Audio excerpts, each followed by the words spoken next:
Welcome back to Barely D&D, everybody. This is your sort of Dungeons & Dragons podcast.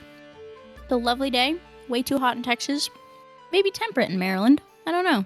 Oh, it's perfect in Maryland. It's so amazing outside right now. Rub it in our faces. Rude. Yeah. Not that Landon lives there. I feel like Landon could live anywhere. That's true. It's such a small state, Landon. I don't want to reveal your location. It's the Line State.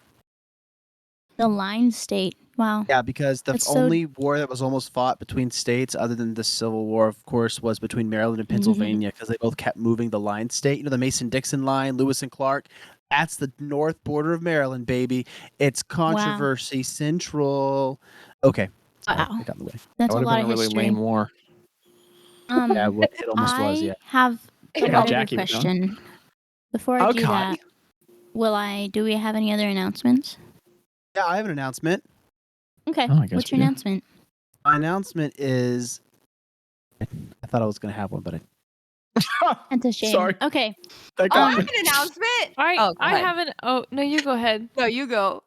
No, you Oh go. my goodness. No, you go. Okay, I'll go. My announcement is that we're doing a patron giveaway, and I'm putting it together right now, and I'll have more information later. That's my announcement.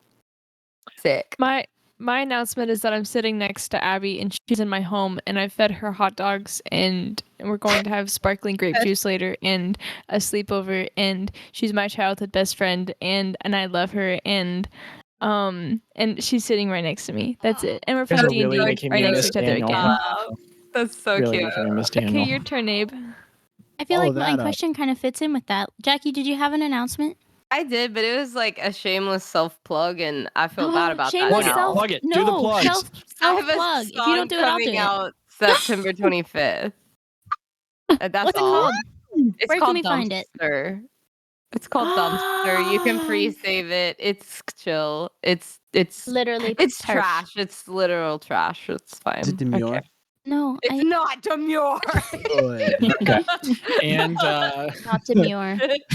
Not thoughtful. also another real announcement. Wait, Landon, should I talk about the one shot? Yeah, of course. Sorry, set it apart. One shot. Another real announcement. We are finally doing the patron one shot. So I'm going to set it up. That was and my then we are reaction going to too, record a one shot with the patrons, which with the patrons in a certain tier who have signed up for it. So that's gonna be really fun. So And- look out for that, I guess. I mean, That's Zach so is planning cool. it, and the plan might change, but the one he mentioned doing was actually a really sentimental one. I think the first time we ever sat down and played at the table, it's a Yeah. very good one. Yeah, So, we're gonna play our first one shot again with the patrons. Yeah. And we're still flip flopping on whether or not we'll record because maybe it'd be fun, but maybe they wouldn't Gonna like be that. up You know, to we'll the talk it out. Okay, so we are gonna record. So then it's really fun no, because no, it's Patreon. like we don't have to record. I'm with it. It's whatever the We have yet patrons to enjoy. decide. We've yet to decide, but if we do, that'd be really fun because then the first one shot would finally be on recording again. You're But right. You're right. Anywho, so those are the announcements, and they are very fun. And without a further ado, Grabby, what's your letter question? Okay. Okay. My letter question is why are you laughing? What is something that your character would have laughed at when they were younger, but they really appreciate now? That's a Appreciate. great Oh question. wow. Is that from Craig's book of 3,000 questions? No, It's from my brain. I wish. I don't even know. Laughed at, but now really appreciates. now. That's something we missed in the summary. Craig bought a book of big questions. Oh yeah, Big What questions. about big book question. No, that was a I I while have my ago. answer. I have That my was- I answer have now. my answer. I don't have mine, Can so I- y'all can go. I Am I say mine? answering Can for I say mine? Aldenor or a different Yes. DM? I'm answering for Aldonor, yeah. Okay. Can I say mine? No. Okay. Now Landon, that what's everyone's yours? listening. Money. Okay. Not me. That's good. Or deodorant. One of those two things. Oh, Oh. gosh. You think they have deodorant in the Lost Land? You are No, I'm crazy. going, because that has They're to be lost. true. All right, Craig. Pick me, choose me. Okay, so I think for Craig's, it's either like emotional conversation or like religion. He would have laughed. Those are both at, really like, fair. We literally like, discussed that on the third watch we did yesterday. Was religion and Craig. You should probably listen to that, listener, because if you're I listening, haven't then you released it yet. probably should be listening to something also, which is the third watch. I'm sad I wasn't there. We I'm missed sad I you, wasn't Jackie. there. Missed y'all too. But basically, probably just like emotional, deep conversations, or like religion and as a whole. Yeah. Oh, and women. Yikes. Greta's is also Grabby? religion. And women. Craig totally stole my answer. Greta's is also religion, I think. Yeah, I mean, those are good. Yeah. We really have accidentally made a campaign out of conversion the concept. Jackie, what's Rose? I don't even know. Can you guys think of something? I'm really at a loss on this one. Maybe it's an instrument that she didn't like growing up, but she like started to appreciate now. Like Well, a pan let's. flute.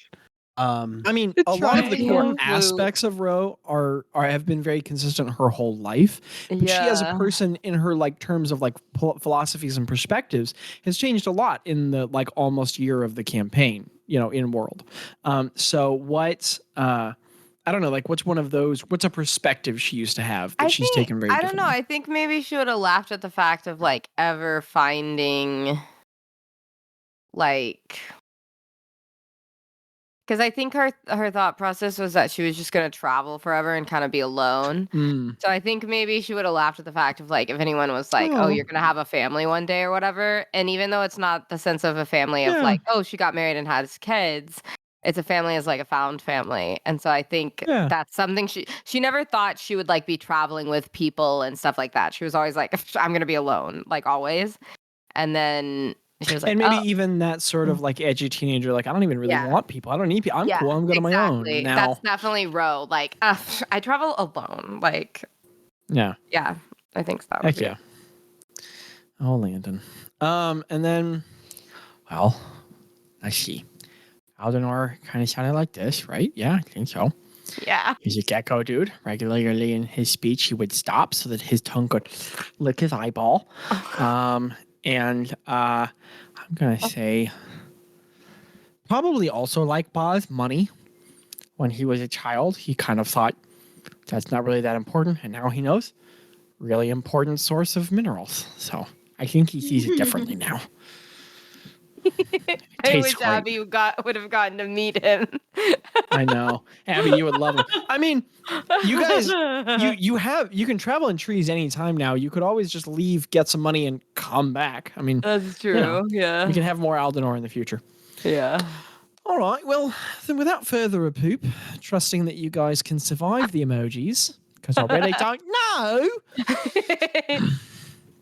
Might lose you to... okay. Listener, what you can't see is that they've discovered on Discord that you can put little emojis in the center of the screen. And D&D is good, but emojis, moving emojis. We like both. Hard to compete. Okay, are we ready? Okay. Aye, Captain. I'll keep your secret, man. Then... All right. Also, important context, listener.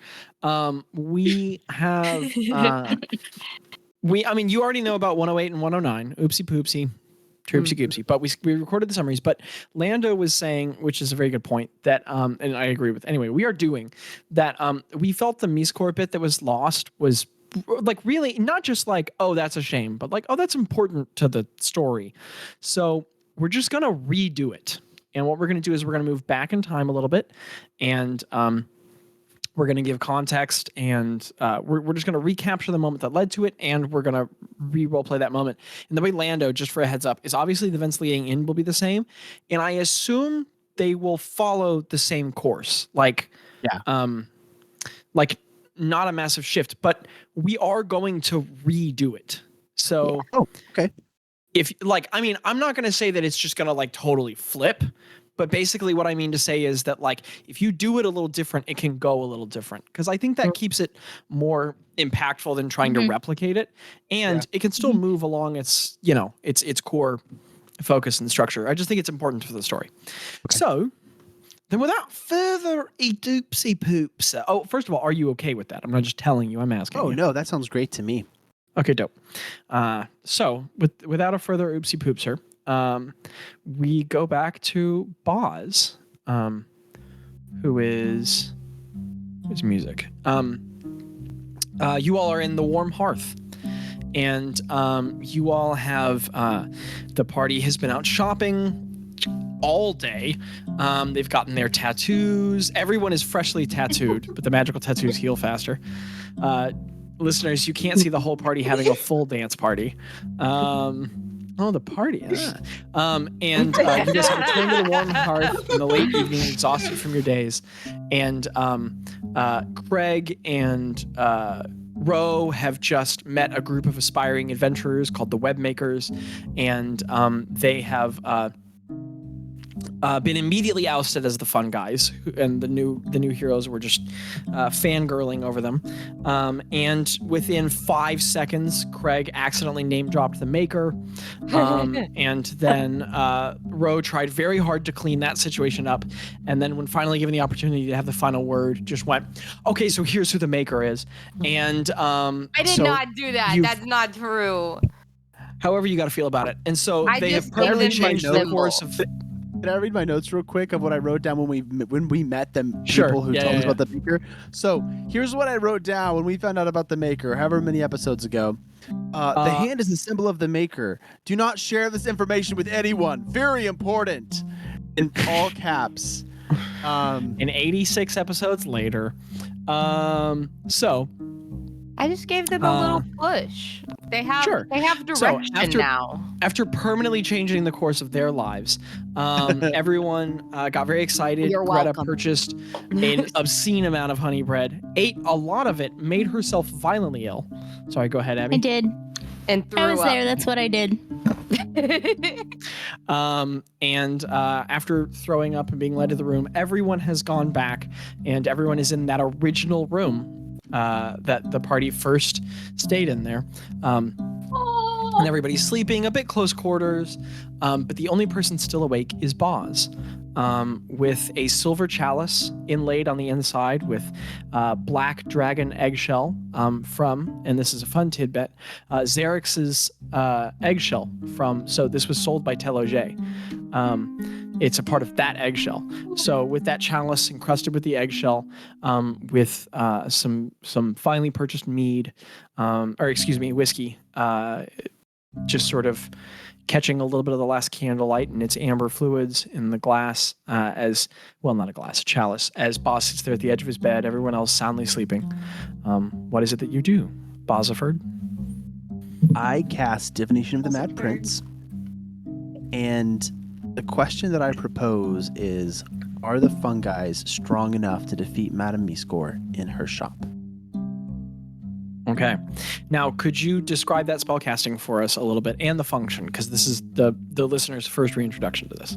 Absolutely. So Divination of the Mad Prince is a homebrew spell that Zachary has created. The probably pivotal spell component is a silver chalice inlaid with dragon eggshell, I guess. Yeah.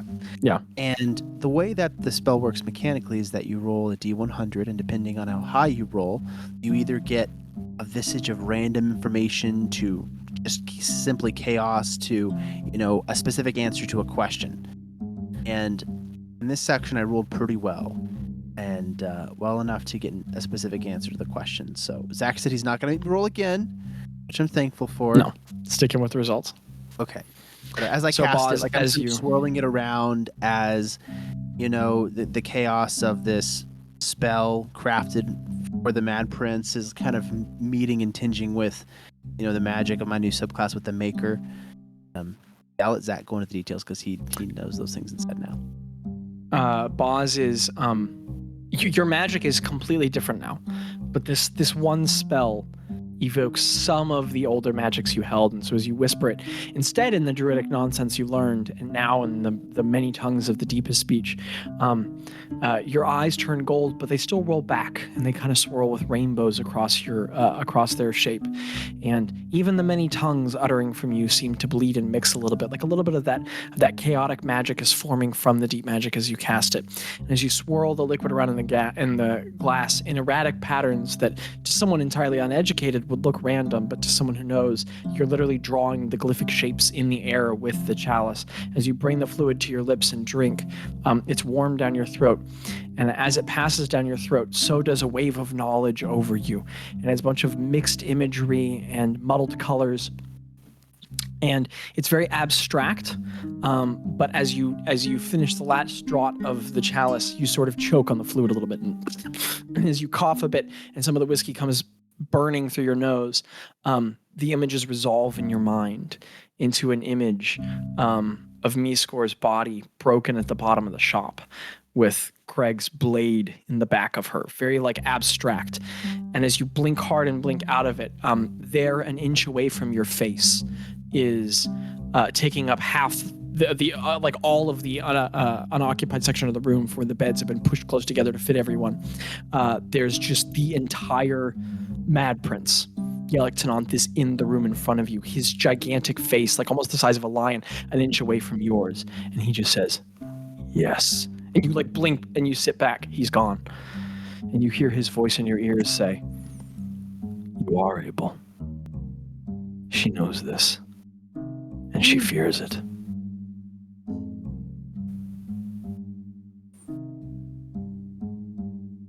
the spell ends.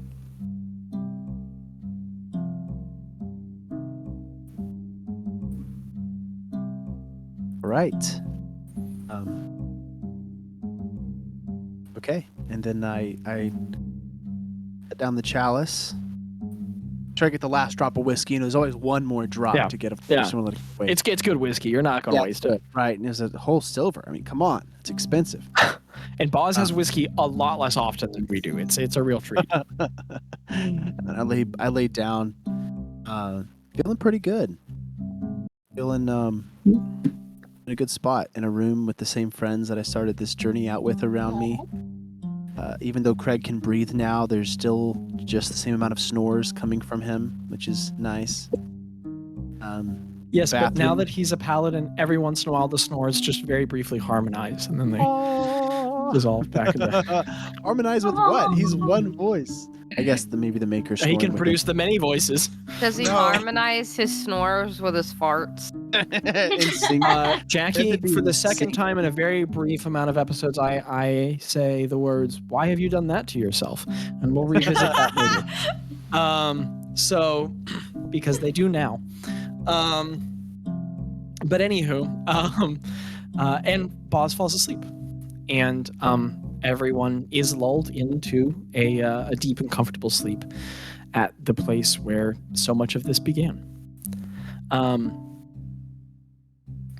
And Bazz, at some point, you do wake up.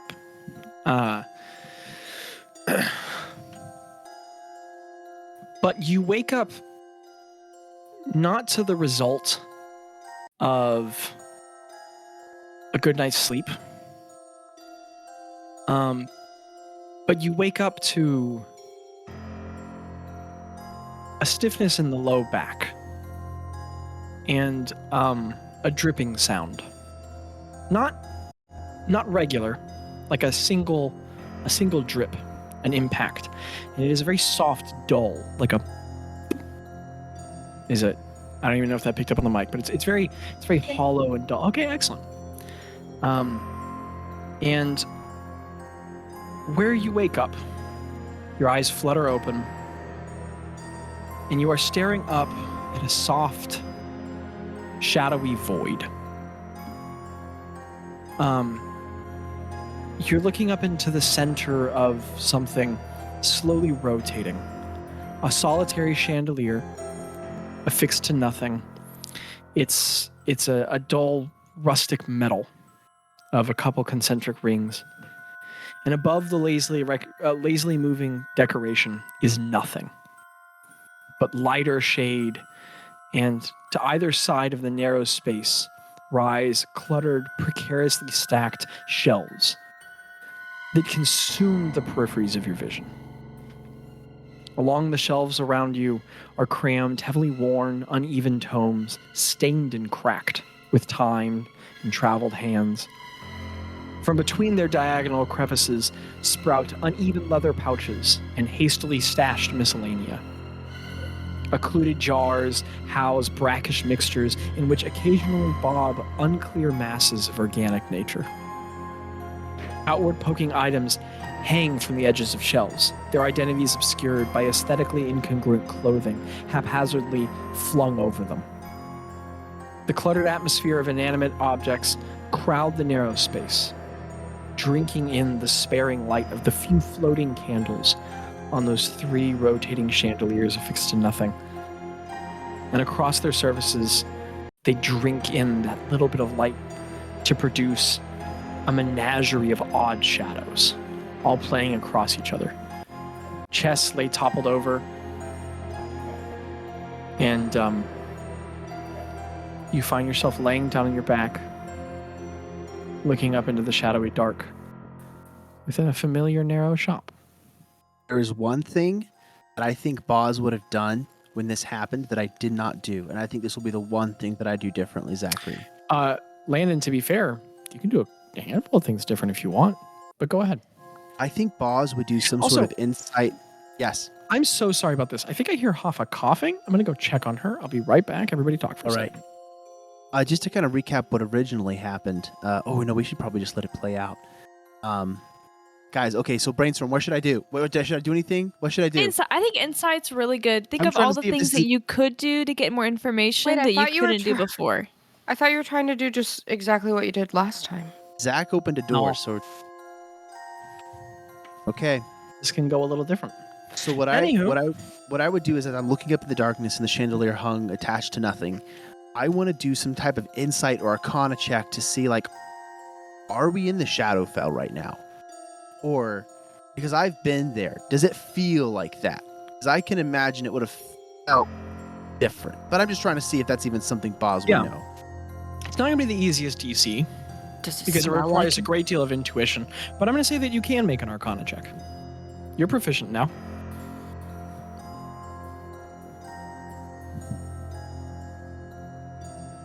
Okay, that's a 10, fortunately. Okay. You're unsure, but as you right yourself slightly and sit up, you look down that narrowing corridor of shelves, and maybe 30 feet away from you is that tiny little sort of lowered table desk, that like wooden stand, a bit like a centerpiece dresser with no real legs. It just goes straight down to the floor, and it's oddly close to the ground. It really comes only like 1.5 feet up off the ground, and behind it you can see all of the light of Madame Miscour's shop is gathered toward the entrance, as it always has been. And in that same way, it's so hard to tell how far back the shop goes, because based on its architecture, it really shouldn't be too much further than you can see, but it all just fades into black shadow. And even dark vision really only gets you up to seeing, like, it only relieves Madame Miscour a little better. And there she is, huddled behind the desk, sort of like a very darkly stained burlap cloak hanging over her, frayed all along her face, framing only her pointed chin and its slight physical malformations.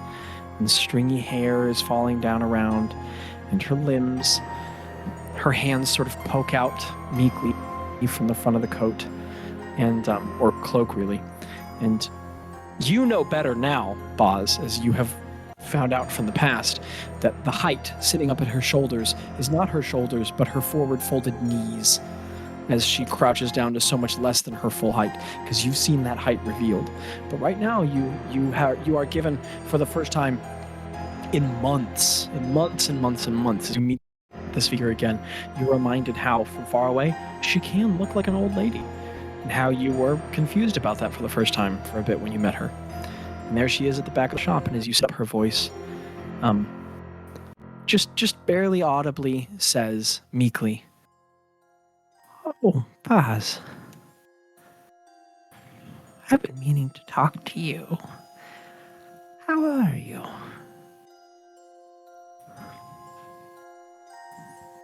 And Landon, as always, you're muted. I feel like This is the way. Oz would struggle to say something at first. Okay. I roleplay. stand fully up. I could have brushed the shop dirt off my shoulders, and I start walking towards the table. There is a good film of dust on the floor. There's like an imprint of Bazz just like this on the floor Yeah. where he was. No, Bazz will be spending he could work for an hour and not get all the dirt off his butt. But as he sits up and stands up, you stand to your full height. And now as you stand up, though you know her to truly be much taller, you look down at her where she is bundled up behind her desk across the room. Now I'm walking towards her, but I am also observing the things, because it's a small shop, so I'm looking at the things left and right to me, at items of just anything, trying to take in information as I'm talking, subtly, mostly with my eyes, less with my neck. And I'm saying things like, I've been better. Doing all right though. How's business been? Bazz, as you walk forward, your eyes take in things you recognize. You have a good memory. You recognize the frayed rope that makes a noose, just a loose cut noose with only like a foot or two of length, hanging off one of the shelves. It was here last time. You see a cane made out of a human spine with a skull at the top, the skull upturned to make like the pommel, an obtuse cane, but it rests against, magically held together somehow, it rests against one of the cases. You recognize many tomes, but there are new items. There's a bowler hat with like a hole in the space right here at the front. There's all sorts of small new additions. And as you walk forward, posing your question, she says, Business isn't bad, but I think you know why I've brought you here. Yeah. Let's cut to it. and her hand reaches out past the cloak. And as it does, the light naturally gradiates at the back of the room where it just doesn't have enough force to reach. But you swear as she puts her hand forward, it's like it crosses this threshold, and all of a sudden light reaches it and there's color. And you can see her skin could be very easily mistaken for just jaundice and age and liver spots. But knowing her better now, you recognize some of the yellow streaks and how some of the veins are a little bit too dark and all the fingers are a little too long. And she reaches out and taps on the table. It's uncomfortable because her middle finger is a little too dexterous. Like as she moves it, none of the other fingers move with it. It just moves very independently. And as you look at it, you notice in the middle, there's just one extra joint that folds with it. As it articulates and taps the table 2 or 3 times, she says, "Come and sit down, dear. Let's talk about how you're going to kill me." I walk over. I don't say anything in response. I pull out the chair. I sit down. Now, as I'm walking over, I know that I naturally there's no kind chair. of You just have to sit on the floor. Oh, so on the floor? Is she Yeah. sitting on the floor? She's sitting on the floor. Yeah. I mean, you know her to be crouching, but it looks like she's sitting. Okay. As you sit down, sit on Bazz, the floor too. it's Oh. just a little wet. Oh, okay. Fine. The last person here must have peed or something. Makes sense. I'm naturally, I naturally am like a little glowy. I feel like as he was laying in the shop, sparkle. he puffed out his sparkle a little bit, as he's walking to illuminate more as he's going up, just like. And it's never looked quite so ethereal, Bazz, because the light in here is very dim and partial too. And the part that really you watch her eyes glint and follow you, kind of for a moment, those eyes. So where her face is hanging below the tapetum lucidum, everything from her cheekbones up is really hidden by shadow, but her eyes reflect just very slightly like the tapetum lucidum of a cat, the light that comes from further on in the shop. And as you sit down, you watch very magically some of the light sparkling off of you reflect in her eyes, and you watch her eyes hungrily drink it in and watch you. And as you sit down, the incredible magical power within you, not only from the crystal, but also of the deep magic now, it like not only do you shine a little bit, like you produce a little bit of brighter light, and as you sit down, you're actually at this far length of the shop the brightest thing here. And as you sit down, she looks at you up and down, and her mouth hangs open a little bit, and you watch her tongue just very softly lick some of her incisors in the front. She says, Tell me, Bazz, how have you thought about it? How do you intend on killing me? Well, first of all, I highly doubt we're going to kill you. But if we tried to, it'd be right here. I have thought about you a lot. Thought. Not in that way. I've thought about you. I couldn't see you. You made that harder. But you stepped a little far away from your friend tonight, and that helped. I was mad at you for a long time. Because you took advantage of us. Of me. I was stupid. I was so stupid. Oh, Bazz. Let's not get stuck. Let's not get stuck on the past. You're not the way that you tricked us is not the worst way that we've been betrayed or hurt or stabbed or for a long time, the only thing that I wanted was retribution. But I honestly don't care as much anymore. But, Bazz, I'm glad to hear that you've been on your own little journey. Look at you. and her hand reaches up and she kind of reaches out toward your face. Do you let her touch you? I pull back just a bit, just like an inch. As you pull back and her hands get toward your face, her hand stops short of you, and her fingers extend to their full length, and they're just far enough to touch you. And her fingers touch your face so softly, just rub some of your cheek. And as her pinky finger, easily the proportional, it's not shorter than the others like a pinky should be. It's full length. And as it reaches up and rubs your lip, the nail is just long enough to get inside your mouth a little bit and rub one of your teeth. And as she rubs down your face, she says, "You're all grown up."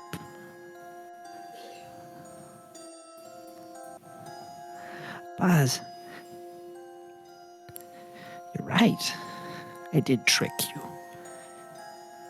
When you came to me, you were a little lump of coal, but I saw a diamond, honey. I gave you such special things. And look where you are now. I mean, of course, it would be silly to say that I pulled all the strings. You could do that, but did I give you a push? Did I put you in the right direction? Bazz, let's be frank. I need you. I need someone to go get me that rock, and I was depending on Gretta. But it turns out that she's not what I was hoping she was. Maybe a little smaller than I thought she could be. But you, Bazz, you've got this edge, like a tool, waiting to be sharpened, and I see how it can be used. You have clarity. Gretta's on her own little journey, and Craig's gonna fix his marriage. And Ro has her little mommy issues, but you understand that the world needs to go on. And so, it's you I call. It's you whose hair I keep. It's you whose sister I watch. I keep the taste of your family on my tongue. I keep your future in my sight. Because I need Rick. and no one's brought it to me yet. Bazz, Baba Yaga promised you your little wish, and Godfrey Yaga just threatens you, right? Sorry, 1 second. Half is playing with plastic bags.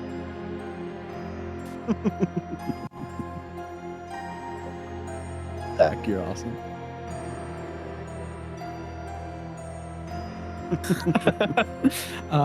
She's funny. Where was it? Oh, Godfrey Yaga just has to believe. But Bazz, you're not fine? no. It might be one F. fazemos. She continues and says, But I'm your real friend.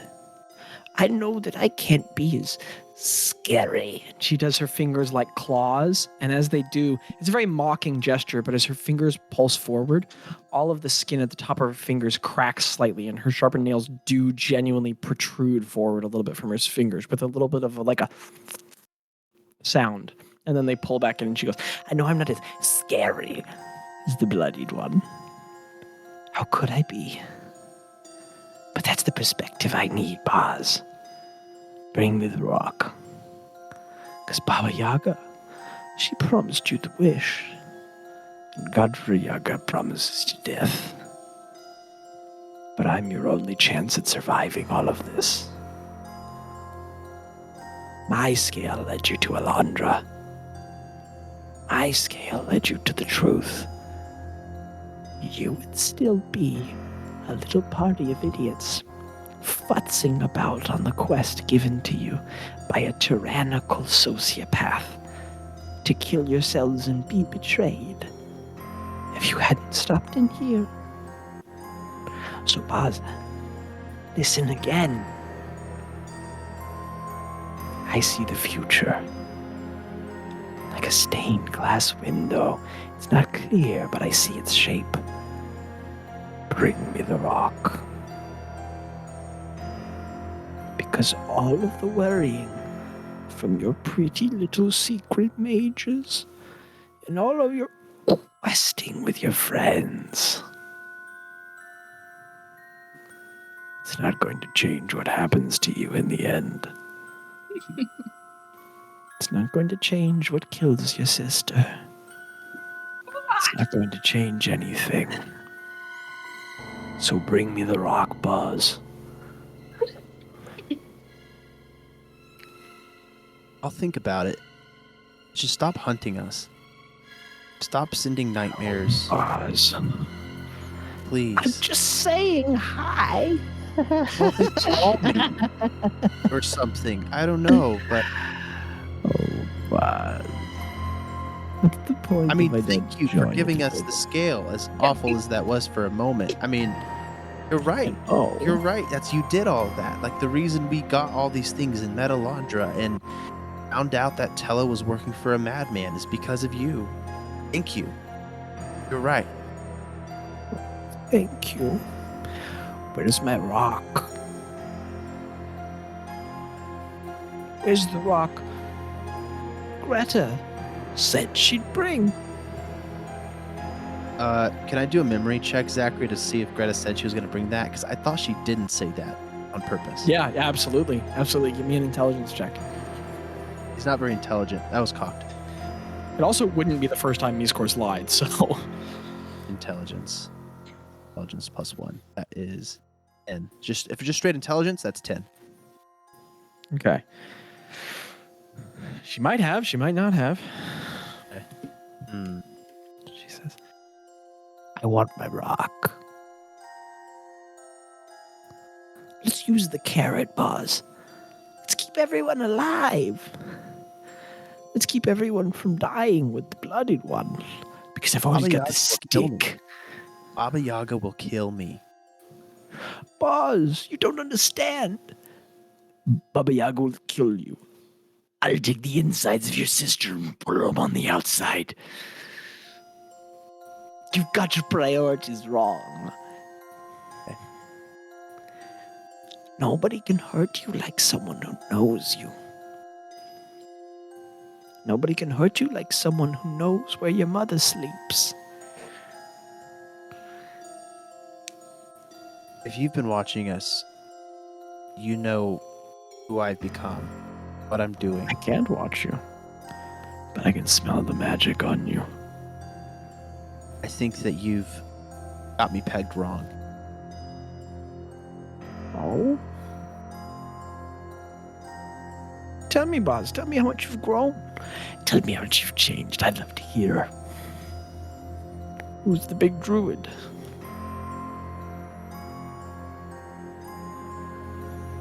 None of this matters. You don't matter. I don't matter.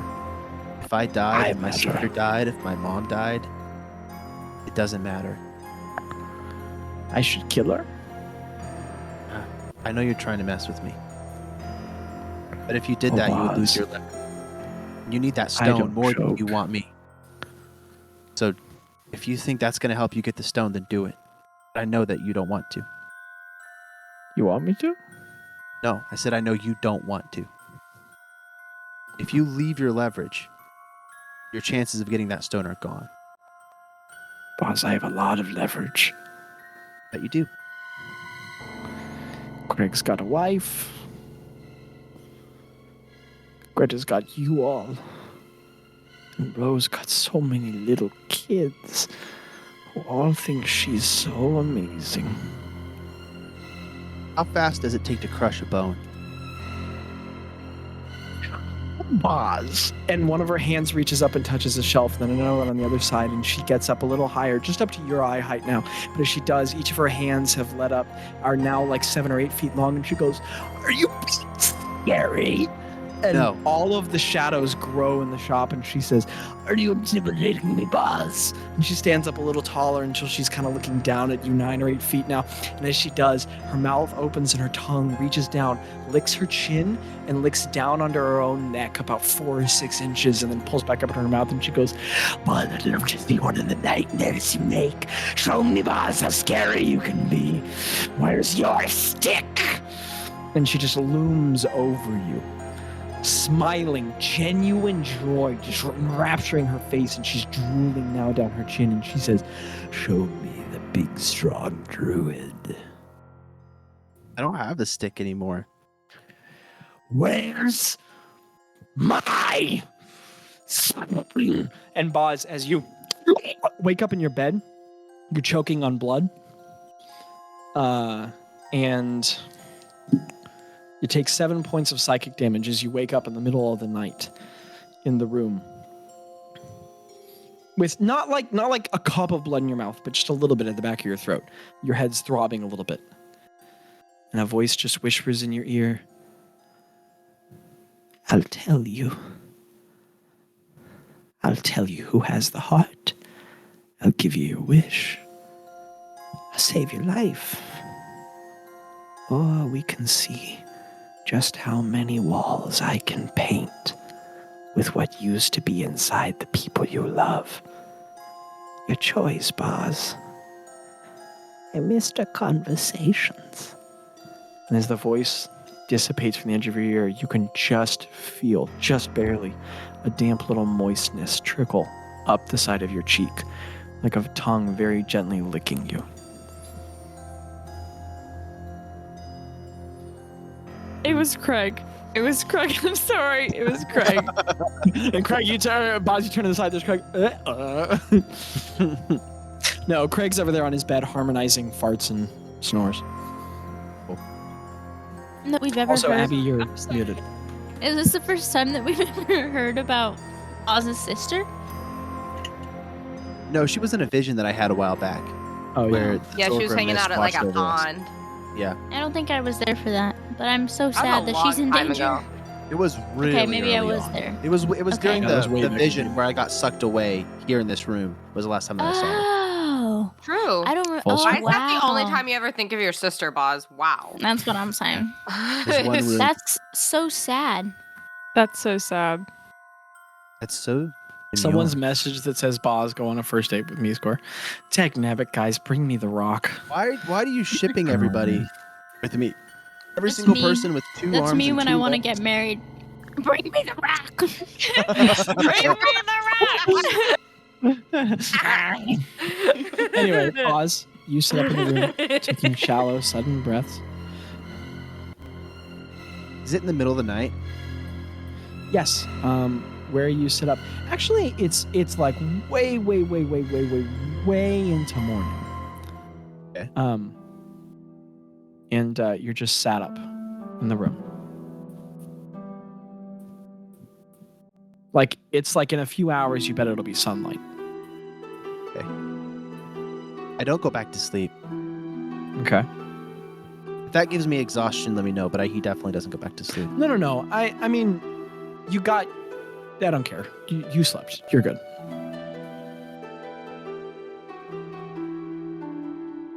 Oh, I can't I'd much cast rather Major focus on the Illusion, role. can I? No, I'm so sorry, buddy. I used to be able to do that. I know. I'm really sorry. Yep. But Spider-Man, that's also cool. That is cool. Hey, it all Spooderman. can't be flowers and roses.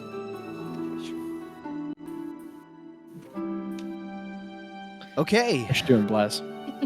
Are we gonna go to the next place we're at? Because are we gonna like? Okay, zip, yeah, zap, sure. up?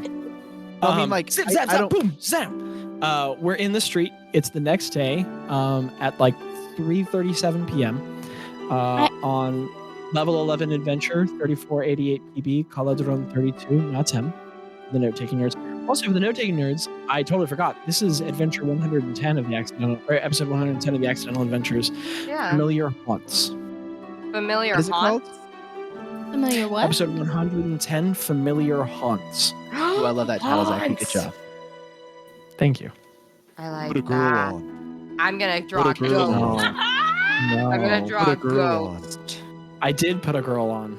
Put a girl on. She was just talking to you.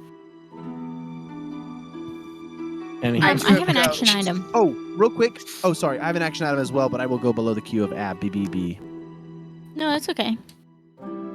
I was going to say a quick shout out before we go into the actual contents of the episode. Shout out to our patrons. I was going to name every single one. So let's get going. Drew, Jonathan, Michelle, Charla, Dakota, Denise, Emma, Emerald, Noah, Burin, Proen, Jolynn, Hoffa. Thank you guys so much for being patrons and supporting the podcast. We love you guys. You guys are the And best. Rowan Atkinson, thank you for your support and donations. Yeah. And Robert Downey Jr., all of y'all are so appreciated for the monthly things that you give to support this. Paul Rudd, thank you. Mm-hmm. Jesus Christ of Dwayne the Nazareth. Rock Johnson. Dwayne Thank The Rock you. Johnson. Thank you, Amy Poehler. Thank you, Amy your Poehler. donations. Amy Poehler, thank you. Thank you. And Kinku Music Bot, you as well. But all the real patrons, thank you guys the most. Okay, now Yes, we can thank get you. into Okay. So number is it? 110. Episode 110. Familiar Wow. haunts. What's Familiar the day? haunts. Yeah, Wow. 110. What's the day now? It's Paladron What's the day 32 now? Nautem, which is essentially Tuesday. but are we I thought it was after that. Nope. Oh. And if it is, it's not. Okay. Well, Caladron 32 is when we went to that shop with the little guy. Paladron 32 is your mom, so. It's the last day of summer. Man, I like my friends. Okay, so y'all strolling through the street, and specifically, Craig's going clink, clank, clonk because he is now walking around in gorgeous silver armor. Also, for the patrons, we're going to put a picture of what that armor looks like on Patreon because I described it in the episode, but it took a really long time. So the armor is really gorgeous, and the reference imagery is going to be on Patreon. Also, I put on the brooch of shielding and I attuned to it. Okay, excellent. But Craig has on like a polished steel armor essentially with some really cool accents and like a red sort of like crotch cape on the front because I don't know what it's called. And I don't know what it's called, and it is a fabric that hangs down over the groin, so we're gonna call it the crotch cape. And No. And also, if you dislike gained that. any magical items in the episodes that we've lost, as you use them, if it's new, please mention so and describe for the viewers. Doesn't need to be now, just as they come up. So the party is walking around Port Esplanade Saw doing something I truly cannot guess next what that party did. We went and got. I'm just gonna say after we came out of the place, we went and got Gretta, and she was no longer throwing up. And Dude, I'm totally no longer throwing up. And I'm so glad can I you're not throwing up anymore. Dude, me too. Maybe you're honey what, can I intolerant. say that You ever she's thought like about that? what? Maybe you're honey intolerant. Maybe you can't eat honey or bread. Maybe you're gluten free. Maybe I am gluten free. Can I say that Greta like wakes up and she's like, she's like still like a little drowsy. I mean, She's you still, can. like- It's like, 3:37, but Greta walking around in the streets of the U is going and tasting her She's mouth and been- blinking. She's been throwing up all day, so she's a little Okay, drowsy from so all never the throw mind. up. As you guys have been walking around, like every couple hours or so, Greta will just walk into an alley and just everywhere. no, she was Yeah. throwing up at the. Yeah, I stayed behind in. and I was throwing up there. Okay. So Hey, Greta. and I'm like, guys, Yeah. yes. Yes. We go and Yes. pick her up, and I asked Greta, since she keeps going, I As you asked guys are her, walking over, You need a Tello's Tums? holding her hair back. I asked Greta, would you like me to prestidigitate your mouth for you? Yes, I would like that rope. I can't believe that we made it this far, but I would like that. Yeah, she does.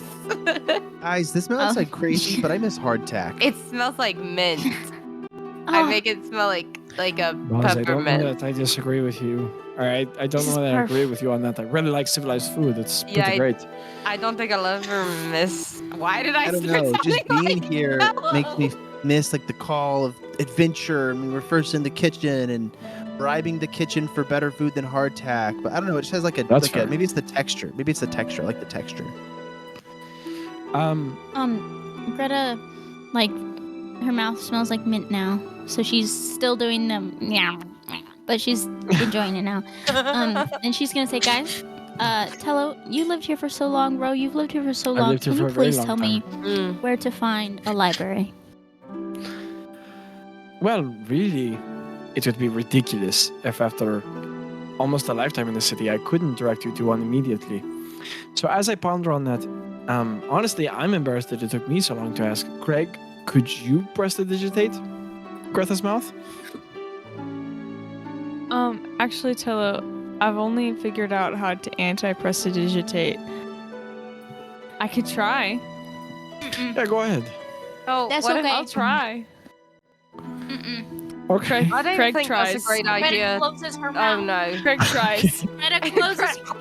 Craig goes, shh. Greg, please don't. No, I slapped her hand away. And Craig anti-prestidigitates. Why would you do that? Greta, Zach? That's horrible. Zach, why did you do this? Because you slap a metal gauntlet and you're like, ow! And as you do, Craig just squats down in the streets, his eyes shine, and you guys just hear from deep, echoing in the metal armor, you just hear. And then, Craig, your butt gets a lot warmer because it's caught within the armor. And as he does, it's got like kind of like a reverberating sound on the armor. And Greta, your mouth winds up kind of tasting like, what does it taste like? Like a, You know when you're brushing your teeth and like and you have that little like reflex moment and then it's like the toothpaste makes okay, Greta, that's what your mouth tastes like at the order of your best friend. The DM is punishing me for wanting to be literate. I mean, And I would like honestly, to I say, think this is I think that's mainly pretty Micah's creativity. anti-literacy. Micah didn't have the. I'm gonna blame the DM. You were the DM one on that- this one. You were the one that said, "Hey, Tello wants to know if he can prestidigitate." Every once in a while, you gotta twist the mustache, y'all. Anyway, Tello goes, "Oh, that's not what I meant at all, Craig." Anyway, Greta, There is Landon Williams' staff account. We've got a business card now. That's a big deal. Okay, we don't have a business card. Landon looks offended, disgusted, and you know what? He's not even a staff accountant anymore. Can So Greg press Roll- digitate me, please? Ro whistles and puts mint back in Gretta's mouth. Ro, you are a saint, and I can't believe I ever disliked you. Sorry, what? When did A you long just time like ago. me? A long What? time ago. Wait, wait. A long time ago. anyway, When this we way to the first were library, here. and Teller just does like a Sorry. big kick step Ro- turning around. Wait, can Ro try to cry on command? No, Yeah, I Ro, give give me a I give performance Ro a check. big Give me a hug. performance check. I give her a hug. I give her a hug and I say, "No, Ro, you used to press the digitate me without asking, and I really disliked that. That's what I am referring to. You are my best friend now." I got a 28. Oh my god. Okay, Micah. I don't think the spell does that. Doesn't. Actually, you know what, Micah, go ahead and give me an Arcana check. Because I Okay, can't should we think of a way explain for to this the to work. listeners what happened? Basically, I just tried to press digitate yours into Rose's eyes. You said what? What do I roll? An do I Arcana roll? check. What'd you get on your performance check, Ro? 28. See, this is a real city episode again. 28. Greta, as you say what you say and I'm a apologize and hug performer. Ro, you watch as I mean, Ro starts weeping. They are subtle, bitter tears. I mean, it's some of the most Ro, genuine crying I you've didn't seen. mean There's it. occasional I did not sobs. mean it, Ro. I didn't. No, please. What'd you get, No, Craig? I didn't mean it to you. I thought you were my best friend, Gretta.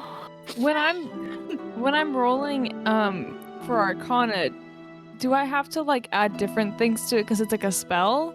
Like what? Like You add Or is it it's an just- Arcana check. oh, that's Gudina. Dang it, That's Landon. totally. I had the wrong What one. was that noise? I don't know. Landon's going live during the session for a reason. Oh, hey, that's not cool. Why are we? Wait. How are we live? Wait, no, I because don't my know. armor affects my Arcana, right? Nope. What? So Arcana what you're gonna do is has you're to gonna be- roll a d20 and then you're gonna Yeah, add your Arcana modifier onto it. 13. Okay. I have a -1 to Arcana, you guys. A So, Ro, -1.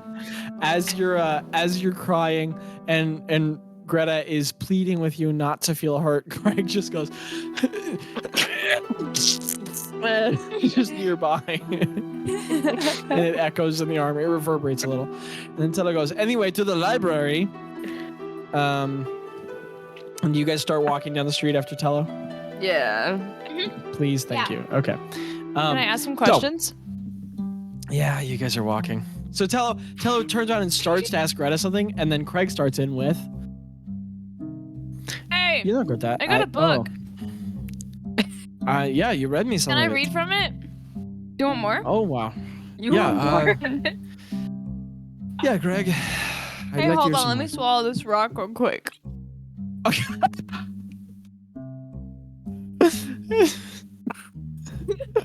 And Craig and you guys watch like a little like lump go down Craig's throat. In a conversation that he started. In a conversation Landon, what am I looking at? Why is Sonic Do you have the Hedgehog doing a Catholic sacrament? Okay. Which one? Okay, the rock is Anyhow. swallowed. Okay. So, Taylor just looks sad for a second. who was your first love? Who did Rose Greg, ears give me a- perk up, and Rose scuttles behind and goes, This is- "Oh." And she mocks Tello's accent. Obviously it was. I can't think of anything else to say. That was so good. Craig, give me a persuasion check. Can I assist? I A start 14. elbowing. Oh, she assists me. She Can I assists start me. Well, that depends on elbowing? what she does. I I start elbowing Tello and go, yeah, Tello, tell us. That's almost enough to give you a disadvantage, but we'll just call it an even roll as it is. 14, you said? Okay. Yeah. Can I cast guidance on myself? You can. You can. What do I roll? A A D4. Okay, it's now a 15. Oh my goodness. So Craig goes, who was your first love? In the many tongues. So then his eyes light up and he touches his own chest and his armor shines a little bit. And Tello just looks back and goes, all right.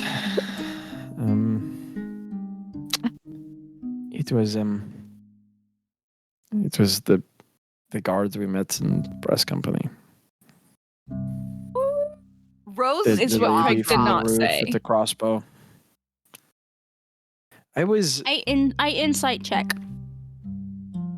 okay. Deception check. Roll an insight check, Greta. And I know him really well.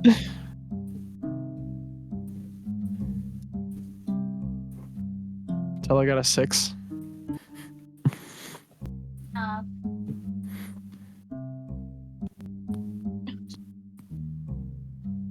It's gonna be a 23. Okay. Greta, you read very clearly. Man, that lines up both with what you know of Tello and with the experiences you've had with him in recent months. So he just says, I was honestly kind of shy when I was young. And then the whole circumstance where I lost one of my loved ones and then kind of lost a different one and then wound up deeply into the little brass company really pushed me. And I kind of found my charisma and at a place where I was very lonely and then also learning how to put on a mask like I wasn't. I met her and she was really... Well, we're going to the library and starts walking a little faster and he goes, Wait, no, that's... Wait, so what It's happened beautiful. between you guys, Tello? Ro, who is your first love? Ro, who's your most important love? What's the love worth mentioning in your life? My most important love? Well, you guys, of course. Aww. Yeah, that feels equal to what I divulged. Okay, there was somebody in Vashton that I, like, basically I lived give you all with. sorts of information. I don't know, we were, like, we might have been, like, maybe engaged? Okay, so and where you guys are Are walking you through the city, you're like serious? snaking through crowds in Port Peninsula in the busy streets. And Tello has been walking kind of sideways, looking back, talking to you guys. And at this point, he turns fully around and starts walking backward with his mouth agape. And he's just like dodging people with his good perception. He goes, "Did you say engaged?" Yeah, I did. Oh But give my us more. gosh. Well, that's all there really is to it. Then we were engaged, and then we No, weren't. not really the case. I mean, I lived in Miss Vashton Details? I Come lived in on. Vashton for like 8 years, and we were together for like 4, and we were engaged, and then we weren't, and that's What's the all person's there- name? Tell us something. You've talked I about your have- mom like 30 times or 300, and we've never heard about Well, this yeah, person. because it's not like necessary information about me. They weren't a king. Tell you that. Their name was Sterling, and it was fine, and then it ended rather poorly, and that's when I moved to here to Unsen. Oh, that's crazy. Yeah, and they. Like yeah, a good that's poorly, or like no. we need to go find Usually when Sterling and beat something Sterling up. like if I saw them again, there might be more than words. You know what I mean? Like we fought a So lot we of need people. to go. We need to go find and punch Sterling, is what I'm learning from this. I don't know. I don't know where they are or where they went, or they might have gone on to be in the. Then she's like twiddling with her fingers and like twiddling with the lute. They might have gone on to be like in the cafe. He's plucking the sound we're hearing right now. Is like the song we're hearing is what Rose plucking. And she like mumbles. She goes, "They might have been in like, you know, they might have gone and joined you know, the Kefkin army and moved away, and that Have might we be why seen we them? forgot." Bro, that's crazy. Was it Viscid? Rose immediately stops playing. No, it was not Biscuit Tello. It was Biscuit the biscuit. we had a difference of opinions, and Biscuit those for difference the of biscuit. opinions happened to be very political. Give us the name. Wild. I did. The Sterling. name was She She told Sterling. us. Right. I'm Right. sorry. I was stuck on biscuit. I was so sure. And that's it. That's it. Well, Why did I tell you that's- guys that? Honestly, bro, hey, thanks for confiding in us and being honest. And then Tello turns straight toward Greta and says in Unsin, where only Greta can understand, he says, "You have the goddess who knows everything. We need to look up. We need to ask her if she knows anything about any Kefkin, any Kefkins with the name Sterling. We need to know if there's anyone named Sterling in the Kefkin military. Get on that. You know how to do the magic stuff." Greta, as Tella says that, pulls out her notebook and starts scribbling, and she says, "Oh, of course, I'm on it right now. Except the thing is though, You'll have it by end of day." the thing is, bro, is you watch like Greta and Tello start talking in Yeah. Insidious, as they do often, but you hear Tello say Sterling 3 Yeah. times because Sterling in Insidious is Sterling. Yeah. So you And listen then to Greta Tello go like scribbling. you You listen know to Tello what, going, full of that Sterling, Armada that Sterling. You know what, guys? Actually, that was a joke. I was just joking about that. No, anyway, to the library. Okay, so Greta, but I need to level with you. We kind of have 2 libraries here. Well, there might be like 6, I don't know. But there are 2 big options. There is a private library that's for like fancy wee people. And then there's also a large Fancy public wee-wee. library. Which one are you trying to head to? I'm gonna level. She says it in Unseen. Well, what does Tella say it in? Common. She says, "I'm gonna level with you, bud." Yeah, but now that's There's cool. a hair in my mouth. Oh, I'll get that for you. He's just he reaches his hand toward your face and No, he goes, thank you. he goes, Yeah. He just does like finger crossbows. Okay. I am looking for information on Ayun. She whispers and like raises her eyebrows. She's like, I don't know where I Okay. could find that the best. You know What how does it much of- cost to get into this the stinky private library? I'm not a fan of I private don't know, but I libraries do as think a it concept. literally. I think it literally costs money. That's a shame. How much money? We'll go there. I don't know. I'm not a big reader. I mean, I like it, but No, I it's feel you on not like that. a big thing for me. Yeah. No, I It's lived not here a big year and thing I for don't me. think I ever went to the library. No, You guys no. are fools. You Well, guys gotta I- support the arts. I do. Point me to the I'm private quite one. literally a musician, Greta. Mhm, and someone literally taught you the Oh, I art of forgot. Insidian, but whatever. And Tello just kind of raises a finger and goes, "Then to." I have to come up with a name right now.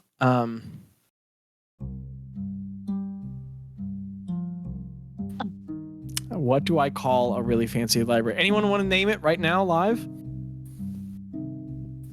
Do we have a name from our lovely patrons? Well, they're not here with us live, so they can't do that. Do they Le give us names that we can do? Liggity Library. I don't have there's nowhere on Patreon where I say give us library names, so I don't have that off the top of my head. But Something with I was thinking pages. like the Gilded Tome, but what was that, Micah? Something with pages, like pages of Privileged The private pages. pages. The privileged pages, absolutely. The privileged pages. Because privilege as a social concept is not a well identified feature in this world at this time, so it would carry Just a making certain a joke ironic about sting private that they wouldn't be able libraries, to but pick on. that's okay. Yeah, I mean, That's funny. and would they not be the people not to pick up on it? So the privileged pages, and he says, "We're off to the privileged pages," and you guys start marching through the streets. You weave in between a lot of people. Wait, baby, hold my finger. Boop. That's off his hand, everybody. Oh, okay. The snake's gonna get me.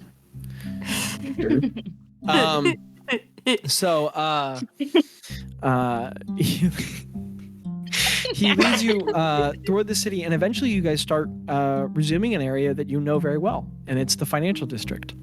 And as you like skirt around some high fenced iron rod private neighborhoods, and each of them has like a small estate that's like being patrolled by guards, which is like each of the houses within the neighborhood and all the cobblestones are like the edge of every stone is like additionally carved and engraved, and there are like compounds every so often, and each compound is like another estate. And as you guys move past some of the wealthy neighborhoods, you move past the banking district and past a number of fine restaurants, and eventually he leads you toward a building.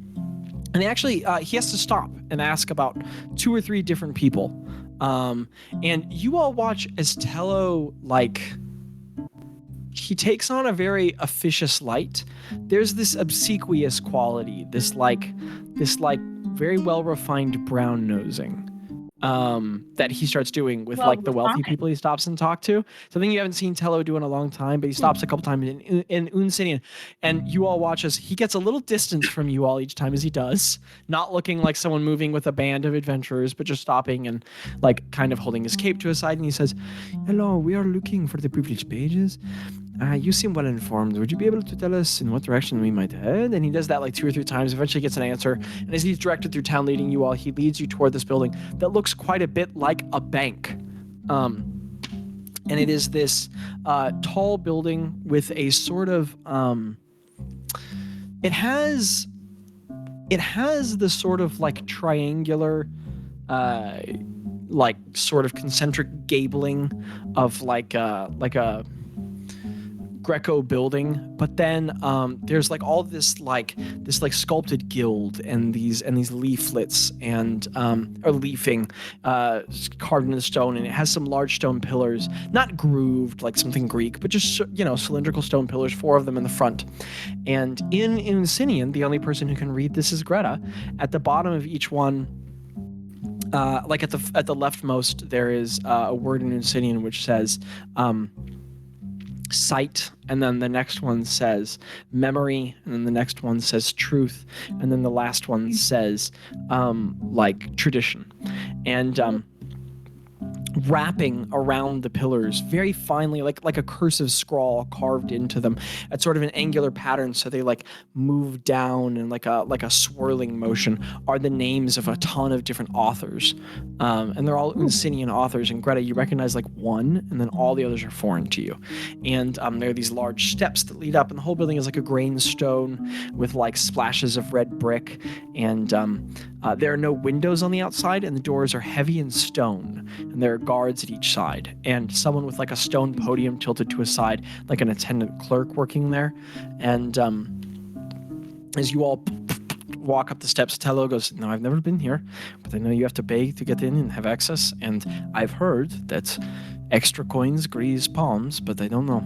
So I just know it's a private repository of information. Do you want us to go in with you, or?"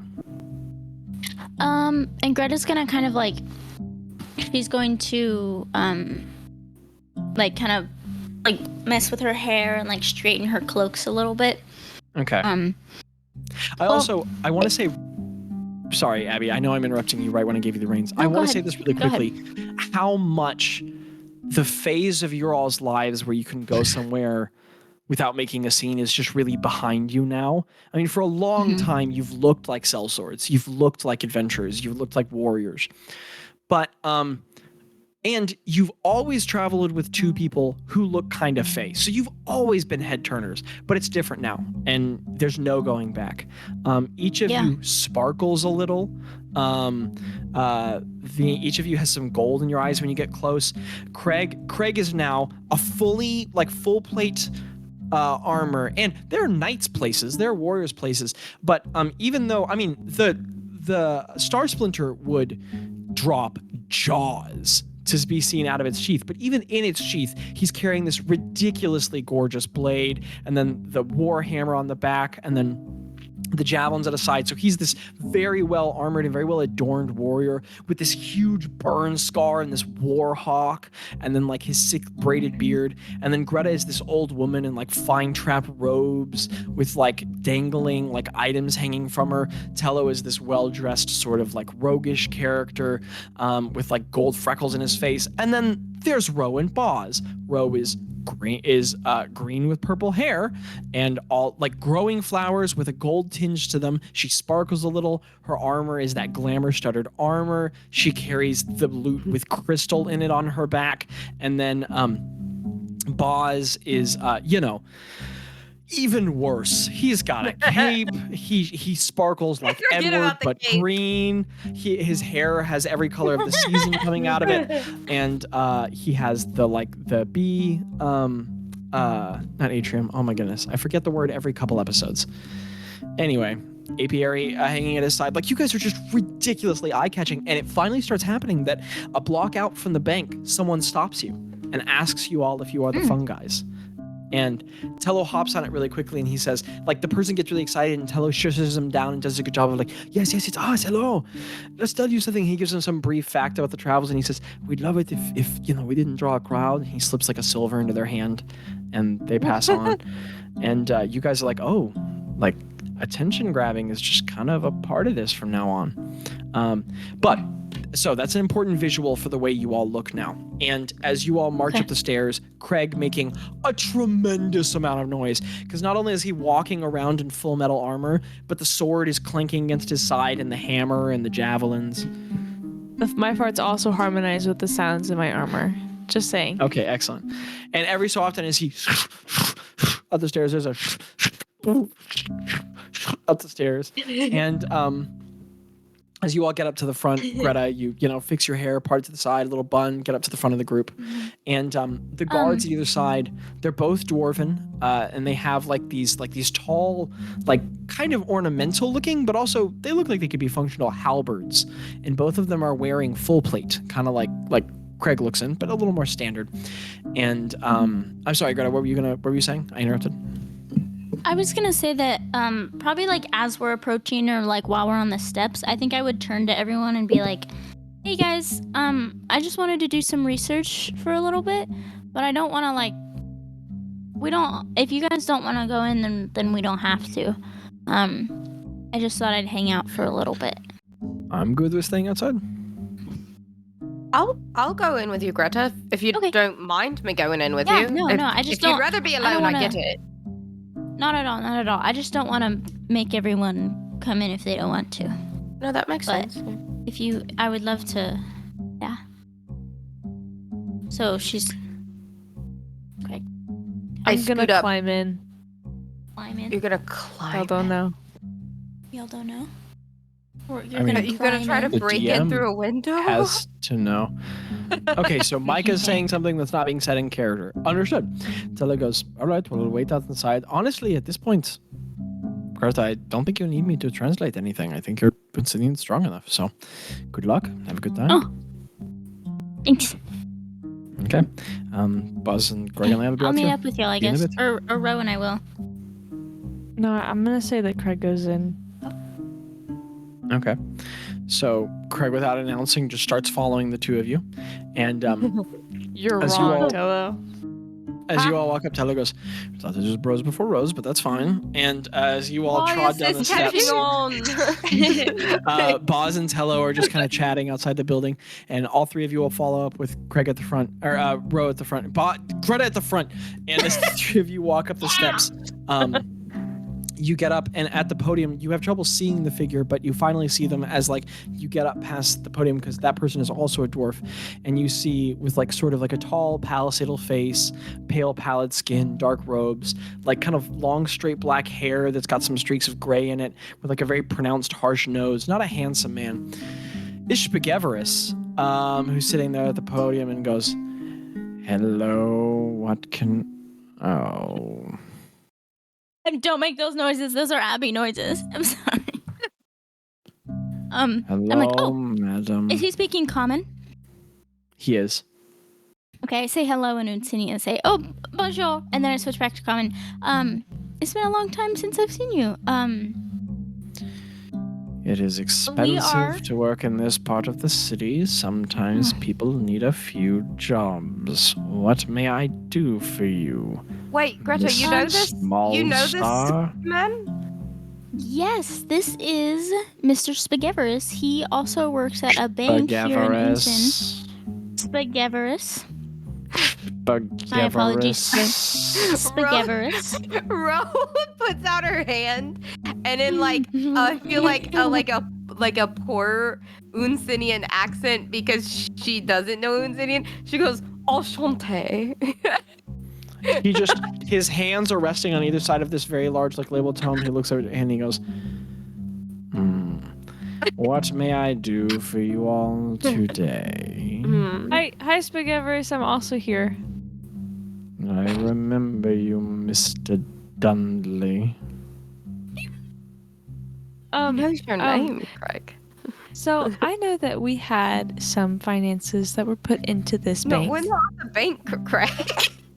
Oh my gosh, wait, scratch it out, The two guards standing next to each other just exchange confused glances. No! And Spageverus just goes, No! I void it. I'm going to go out on a limb Not canon. and say Not that, canon. oh, Micah, and I want to be so clear about this, not even a little bit how that works. Spageverus continues and goes, I think you might not be the sort of folk for this establishment. Sir, Spageverus, how much to get into the she looks about the sign, the privileged pages? To enter the building, you don't even know the name of it, is a gold per person. Oh, wow. Okay. It has a rate of a silver per hour to browse the tomes. It is a fine collection. Okay. Absolutely. I hand him 3 gold. I hand him 4 gold, and say, I should only need an hour. And if you now have 10.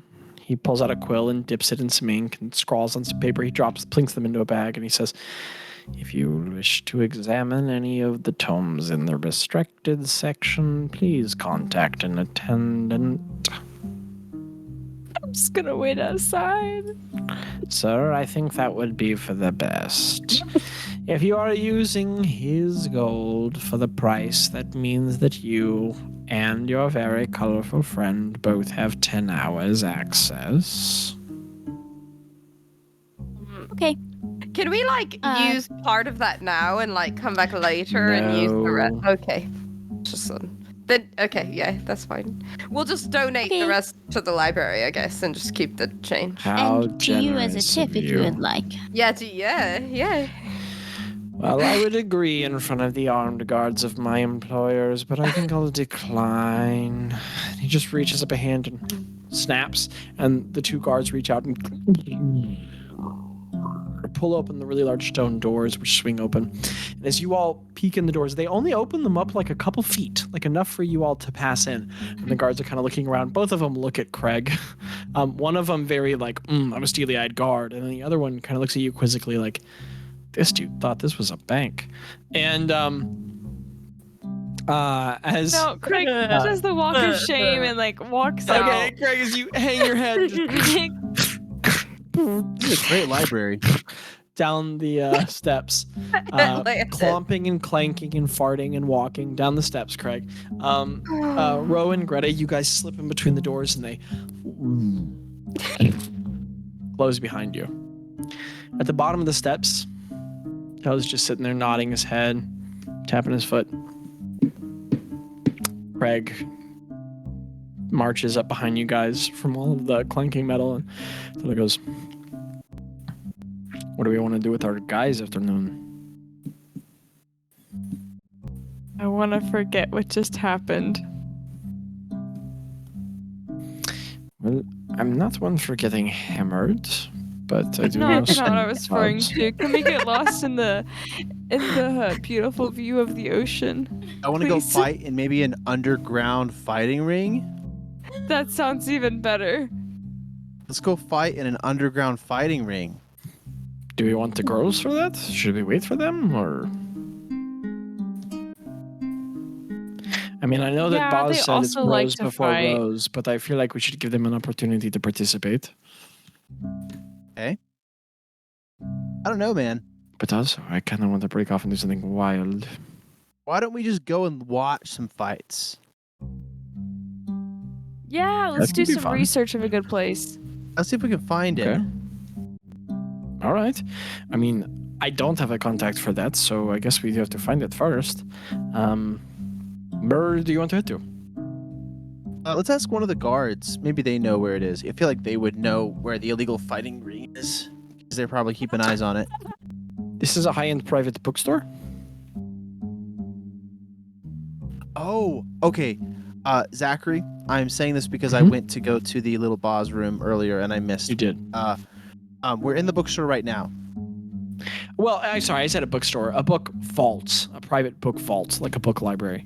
Yeah, you're not in there. You're So outside. like a bank of books. The three of you guys We- are outside. We had to pay Rowan- gold to get into this Rowan and place. Greta went in.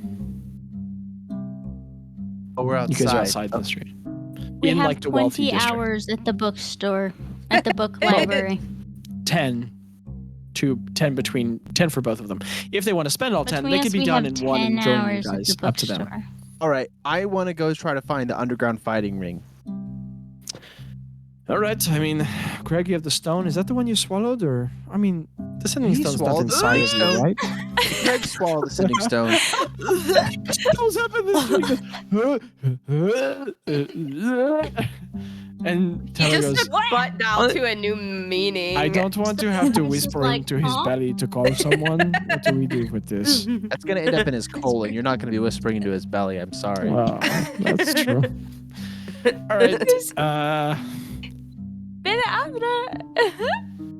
Let's go outside and do some scoping. I'll just find You somebody are that outside. like outside of Crying Ear. You're not even here. What are you talking I'm about? Yeah, I Sorry. don't. Yeah, are you guys hearing that voice? It's kind of all I'm around. sorry. Yeah. Yeah. Okay. Let's. Well, we're certainly not going to find anyone who knows where to find it in this part of town. So. Go to the seedier areas. I mean, it's a big city. Let's start walking. And the three of Yeah. you all head off. Now, Micah, I need to ask you a question, and this is a question only you can answer, and I want you to answer it Yep, on your I'm own. here. Have you swallowed the sending stone? Because only you can answer this. No one else can answer this for you. I will never forgive you. None of you, no one else can answer this for you. This is only your choice. Have you or have Doesn't you even not have swallowed it. the sending stone? We've Do I established have that it? Craig is often in possession. That we have established that it often trades possession around the group. It's been a running joke for a long time. It's often in his mouth. Now, Micah, I'm not How calling big this a is the good sending idea. stone? How big is the sending stone? Well, first of all, if it's this big, it's never been in your mouth. It's about half the size of a golf ball. It's small. Real choking hazard. I'm gonna say no. Okay, excellent. So Craig swallowed a pebble he found somewhere in a very Aldenor move. And so the sending stone can just be in your possession, Bazz. But okay, the three of you all go trouncing off somewhere in the city, looking for whatever you're searching for. But Bazz, you do have, I mean, the sending stone is not in Craig's stomach, but it is a bit moist because it has been in his mouth not too long ago. So back in the library. Uses it like a lozenge. Yeah, kind of. That's not what I wanted. Okay. Ro and Greta, you guys walk into a very white space. White stone. The walls are gray, but all of the floors are like a white marble with like thick gray streaking, a different shade. And in the middle of the chamber, there's this one central pillar and this spiral floating staircase that goes up its sides that leads up to a second floor. The landing of which you can't see, but you can see a white railing over the edge of it. And the whole building on the inside is kind of like a cylindrical shape.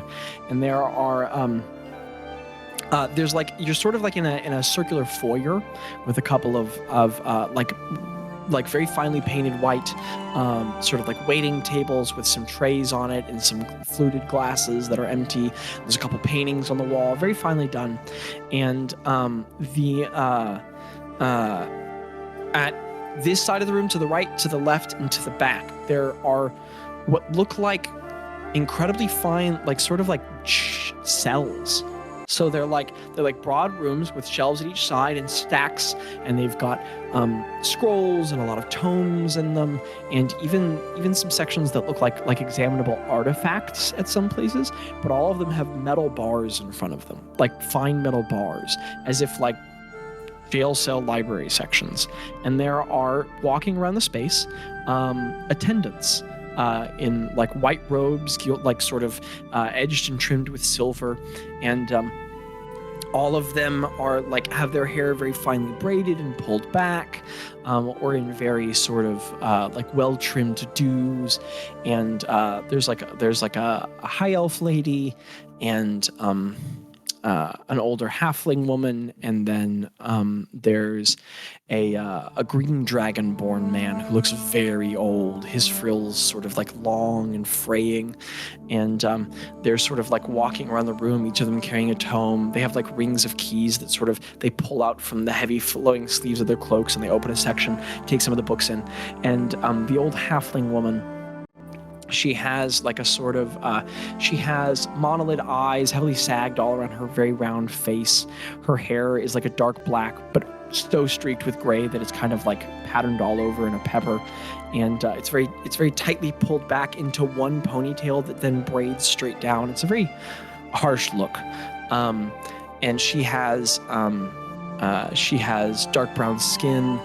She's pretty short, and she has a rounded nose, just a little bit of lipstick on, and for incredibly nice as she looks, she has just a couple like whiskers of hair not plucked. And she walks up to you all with her arms folded into each sleeve, and she says, "Hello, welcome to the privileged Bazz. What might I help you find there?" A question for the DM.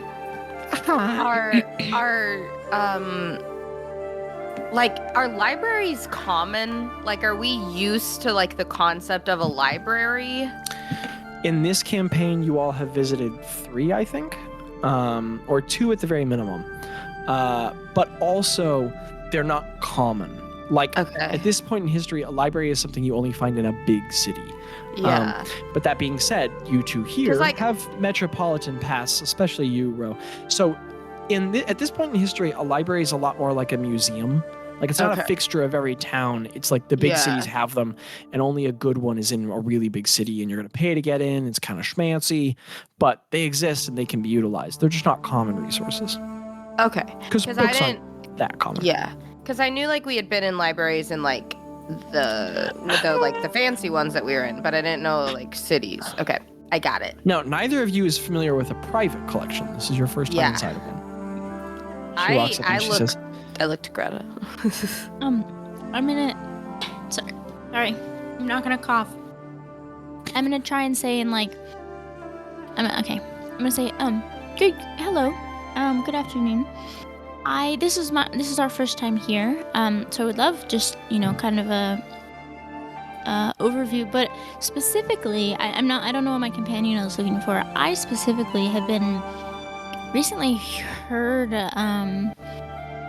some rumors or some stories, I guess is what I would call it, about some organizations out west, specifically in Sandor. And I'm wondering if you had any books or stories about the people in Sandor. She's leaning into her old lady. She's maybe hunched a little more than normal, and she's maybe talking a little slower. You watch as the vibes I'm match each other really well. And this lady, you watch as the lady doesn't look particularly interested in talking to the very brightly dressed young person, but she takes Gretta in with warmth and she says, Story of did my a life. little water fall out of your mouth just then? Okay. The lady I don't just think says, so, not to my knowledge. I thought I saw some, but I guess I was wrong. The lady just says, Well, our Eastern Wing holds world history and religions, our Western legends, folk, and myth, and our Southern Ring holds tales of domestic truths and histories, as well as policies and government, and their restricted floor is on the second of the stairwell past the landing. What makes, just out of curiosity, respectively, what is in the restricted section that makes it restricted here? Rare and ancient first editions, primary sources acquired from all across the world, rare Understand. artifacts for historical examination, and private collection items. Some items held here are not public, but instead are belongings of wealthy patrons of history and culture from across the world who house their collections here. Oh, That's wonderful. very, yeah, I love that. Very demure. No Which way. section No way. may I open for you all? DM, can you tell me again? Can you give me a speed run of the sections? and she repeats the sections without messing up. And one of them Okay, was you don't have history to. and religion, was world history and religion. Another was legend, tale, myth, and folklore. And then another was like domestic cultures and government. Okay. Okay, I'm gonna turn to Ro and I say, I can't decide between history and world religion and folklore and legends. Would you have a preference? Well, I feel like what you might be looking for might be in world religions, but then I don't know, maybe some stuff that would be interesting would be in the legends and folklore. So if we wanted to like split up and then tell each other if we find anything, up to you. yeah. Do you want to go to? I just realized that maybe she stutters because she realizes she doesn't want out Rowena for being a daughter of Ravina. But she says maybe you could find something cool in legends and folklore. No, I definitely was. She's picking up what you're putting down. She's like, no, I definitely Nice. think that. Actually, Mem, is there anything Yes. in the legends and folklore section about any famous bards or anything that have traveled around? Oui. Wonderful. I think if I could go to that section, the legend section, and Greta, we can. Yeah. Sorry. I would love to go Sorry, to listener. the. What you can't hear is that Micah and Abby are playing footsies, and so It's not true. It's not true. Micah's lying. okay. That's a personal problem. I would love to investigate the world history and religion section, ma'am. Excellent. I will take you that way, and Mr. Coptic will take you to the legends and folklore. And Mercy. the green dragonborn fellow walks back in and goes, "Thank you, baby, for giving me all the drinks you don't finish. I appreciate that, Amo." The green dragonborn fellow walks back in and goes, "Take you to see the perks. And he walks you to one side. Greta travels with the other lady to the other. And this is when we will smash cut back to the boys who are back in town. Yeah, boys. So boys who are back in town. Where do you go to search for a fighting ring? Well, I'm not gonna make the same mistake that we made last time, where we ask someone something and then I get a branding. So, I mean, that's basically the only way in the city you could have done that. I really can't think of a different one. So, I think that I've learned personally. Don't know about them. I've learned my lesson. I'm having so much fun. I'm having so much fun annoying Abby. With toes. Anyways. Bazz, do the boys do something? Yeah, Go I feel for like it. I start going to just a seedier part of town, and I give a lookout for someone who looks like they give up information freely and also knows where Tello secret fighting knows is. the city well enough to tell you that at the southeast, things get less affluent. And after about an hour of walking, you guys leave the financial districts and many of the gated communities well behind. The roads widen, and the deluge of people begins varying widely, and eventually you make your way into a sort of, which district would you head to? You head to a sort of like manufacturing and trades district, which is just filled with many like shops and warehouses. And this area, actually, I take it back. This area, the market district, has all the shops. This is just like there is a whole street that's nothing but like stone refineries and sculpting, and then another is like wholesale lumber, and then another. And so it's not seedy, but it is very very blue collar and just very bohemian, right? And as you're being led around, Tello goes, "This is not imagine where it would be, but probably where someone who might know might know." Jaci, why would you send that?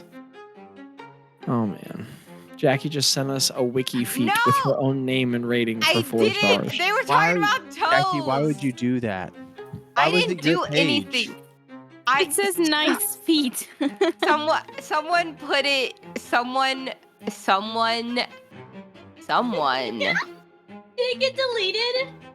Someone Jackie put deleted it.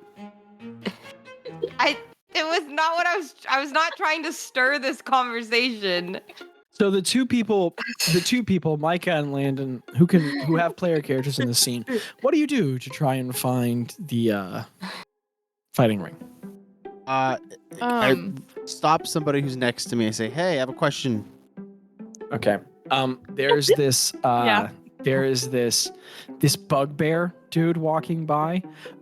He's very short for a bugbear, so he's like an inch shorter than Bazz, because bugbears are very tall and large. He has long arms. He's very like thick just in every sense. So like he's got a lot of muscle, but he's also like very like rounded, and he has this big old beer gut, and he's basically wearing like a kilt. I mean, it's not like that pattern, but it's just like a skirt of like a heavy leather fabric. And then he's got like a work smock that's been undone so that it's only resting over one shoulder, and that's the shoulder that he's carrying 2 entire planks of lumber on. And he like kind of smells a little, and his like as a bugbear, he's completely covered in fur, and that fur has been sort of shaped into like a heavy goatee around his face. He clearly like shaves it, like cuts it down a little bit there. And he has these big pointed ears and this long mane of fur that goes down his head, but then like kind of mullets all the way down his back. And that darker hair continues all the way down his back to like below this like skirt line, sort of like a lion mane.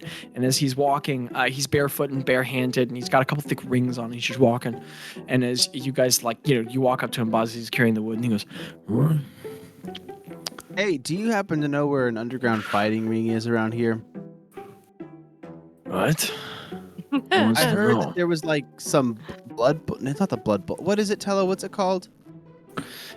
Tello just sort of like leans out from behind Bazz and goes, "Delsopen?" And like sort of leans back behind Bazz. House of Pain. House of Pain. Okay, House of Pain. Okay. And The guy carrying the boards goes, Why do you think I would know? I don't know. I don't know zero. So worst is you don't know as much as I do. Look, Yeah. that sounds like information that could get a guy in trouble. Maybe kind of expensive. I can imagine why we'd have a conversation about it. I can. and he starts turning to walk away. Do you need insurance? I can give you insurance. And I like Stops on wink a at him. step, turns back towards you. Insurance isn't cheap nowadays. Oh man. How about this? And he sets about- the wood down and just and holds it next to him, leans on it. I say, how about this? And I pull out my last pet stick. No. I say, I'll give you this for what you know. Got it. That is a stick. Pet stick. Okay.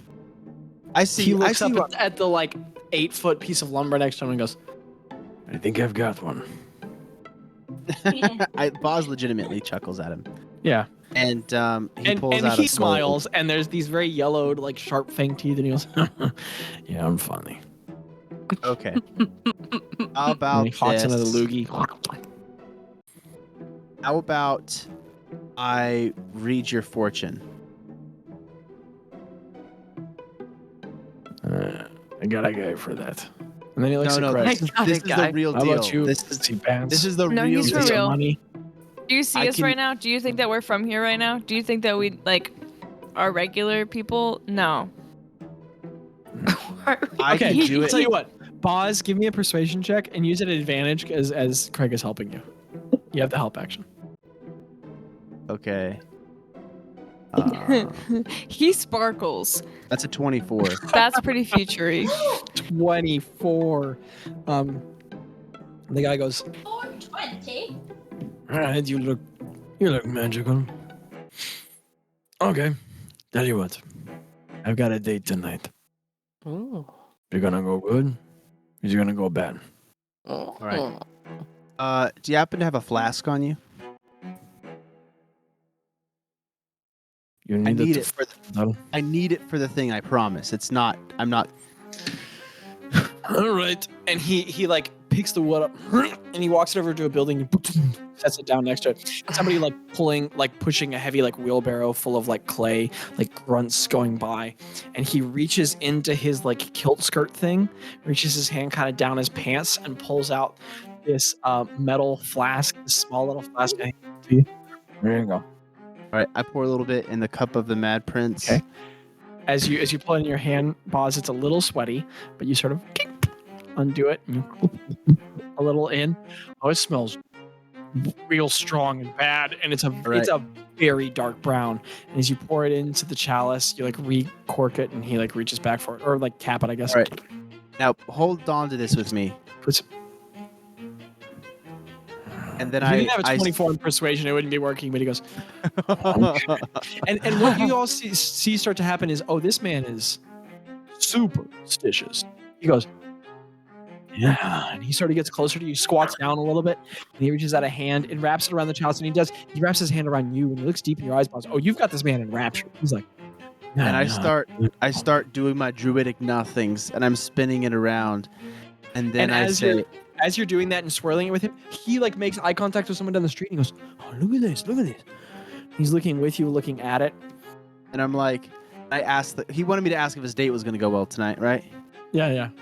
And I basically say, will this man's date go well tonight?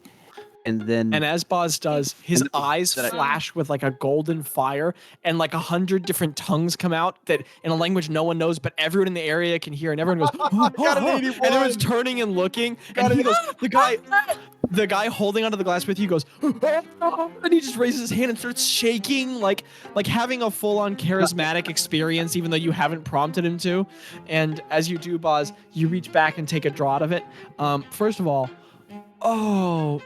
it's hard. And you haven't had it for long, but that might be the single worst alcohol. That is like home-brewed beer. That's it's bathtub beer. Bathtub beer. True. Yeah, that's bathtub beer. and maybe bathtub beer. But as you take a swig, Bazz, and how Greg nasty it is, go ahead and roll. beer? I rolled an 81. Oh my gosh. And No. I'm trying to get him to see the Mad Prince by holding onto the cup with me. That's what I'm trying to get him to see the vision. That's incredible. That's crazy. That's As great. you do, Bazz, you put the chalice back down, and as you do, everyone in the street is standing agape, looking at empty space where there is like mist swirling on the ground and a full-sized illusion of this guy sitting down at a table, leaning over it, and sort of like a nebulous, shadowy figure across from him, indistinct, and he's leaning forward, just going on and talking. And the feature across from him, the person, the smoky figure, is like nebulous, but has like facial structure, so no features. Well, featureless features, if that makes sense. There's like an incredibly detailed mannequin sitting across from him, essentially. And so the figure is very indistinct, but you can see the figure in the chair leaning back with arms folded, just kind of like looking away, tapping a foot. And the vision of this guy, the smoky vision, is just going on, talking with the elbows on the table. And as the vision like falls away into mist, he's looking amazed. The entire street has stopped conducting its business and is staring at what's happening. And Bazz, you hear a voice in your ear go, "He's gonna talk way too much. So the vision dies down, and I look at him and say, "Talk less, smile more."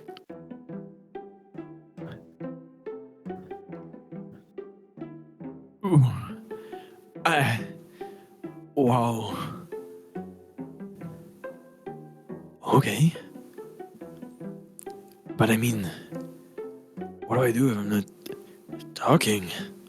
Listen, ask questions. You know, the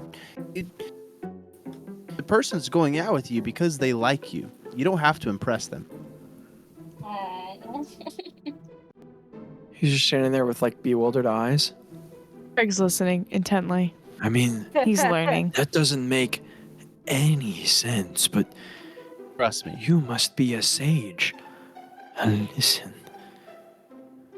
Thank you, mysterious shiny man. And he picks up the boards. He starts to walk away where's from me. the He thing? goes, The oh my place. god, I'm sorry. I was just so amazed.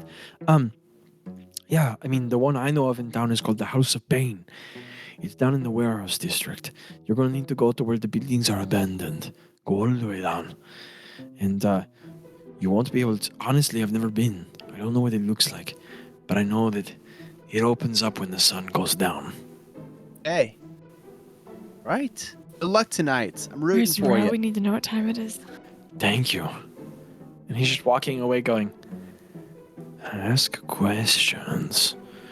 And he's just carrying the lumber along with him. I still I have love his this world and its many NPCs. I still have his flask. Yes. I don't try to. If he just walks away, I Okay, he just walks away completely forgetting about it. So, Bazz, you can put a crotch flask in your inventory. Crotch And flask. then in Why would you call in it that? parentheses, next to it, please write bathtub beer. How much is the gold value worth on this item? You'd have to probably get it appraised. All right, I'm gonna go do You can that find next like an antiques roadshow. So, on Stars calls it an back expert. to the library. Crotch flask. Back to the library. You like the word crotch this episode, Zachary. Yeah, What's what's up with with you that? and crotch? Jackie Yeah. and feet. So weird, wiki feet. No. Anyway, so back to the library. Why did we have to go back to that? Make it something someone else did, sure. So, okay. Next episode will be episode 111, crotch toes. So, No. Oh, Abby's face. No. Stop. No. Oh man. anywho, No, okay. I Landon, gotta- let's fix your podcast, Zachary. So sad. Okay, so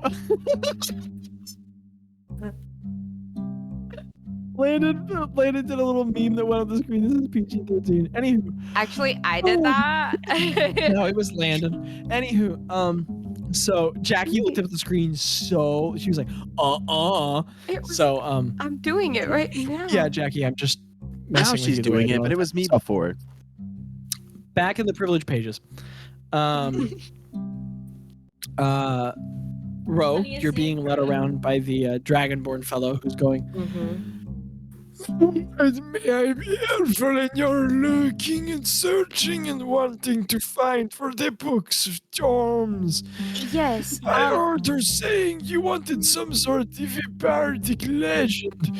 What is it you're trying to find, young lady? This fort has a lot of options. Find. Awesome. I was wondering if there was anything on any I previously. can't hear you. You're going to have to speak up. I was wondering, sir, if there was anything on Ma'am, you're going to need to speak up. Can't you do with prestidigitation? Can't you make things louder for a second? Yeah, you can. Yeah, No, she that's pressed. thaumaturgy. Sorry, that's Oh, you're thaumaturgy.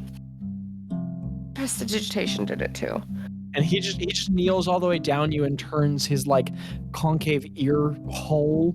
Well, I guess Dragonborns have ears. I don't know. He just turns his ear toward you and goes, "Come in again." I was looking for maybe some famous bards, anything on some famous bards, or even like legends of previously famous bards. He just stands up and says, "But I've just said so. This way, ma'am." And he starts leading you through the book stacks back to Gretta and her small lady. Gretta, you're being led around, and she says, My small lady. "You said you were looking for the Sandarian Order of Ion." I actually I didn't say that, but I'm interested in anything. Oh, then I on- definitely would not know that. I'm sorry. What was it you were Okay. looking for? I am looking for information about the people of Sandor and in their history and any information about that. Right. Okay. Well, give me a moment and I will find what Of we are course, looking of course. for. She peruses some things. She pulls out this interesting thing where you watch her. There's no titles on the shelves. There's titles in some of the books, but they're in all different languages, many of which you can't read. You recognize one. You can't read it all because you haven't studied it yet, but just from the title on the side, you recognize it to be celestial, based on the book you've purchased. But she's going around and you realize that there are symbols carved below the books, like very sort of like dash numeric. And she's pulling out this little metal sliding device with like a central square structure and these little metal tabs she can slide, and she's matching it to either's and checking them. And then as she goes back and forth, she eventually pulls one scroll out, and then like in a metal tube casing, and then a second, and then comes back with a tome. And she gives you the three and she says, "You must review them in front of me so that we know that nothing is taken from the collection. But the first," she gestures to the smallest, that little scroll and tube, but she says, "is an account of the lineage of the founders of the Order North in Sandar. The second is a trading route history agreement recovered for shipments sent to the Order. And the third is a brief history of one traveler from 2 centuries ago, accounting their voyages through Western Yalabrin, which mentions a passage in Sandar briefly." Oh wow. When you say the order, what order is that? There is an Order of Ihun, as I understand it, a religious sacred order interested in the amassing of information and magical knowledge that abides on the island as its major political structure. My knowledge does not go far beyond this. Okay, thank you. Is it all right if I take notes on the material? You may. But Okay, she pulls out her notebook. I might have to check with the supervisor. And she holds out a palm.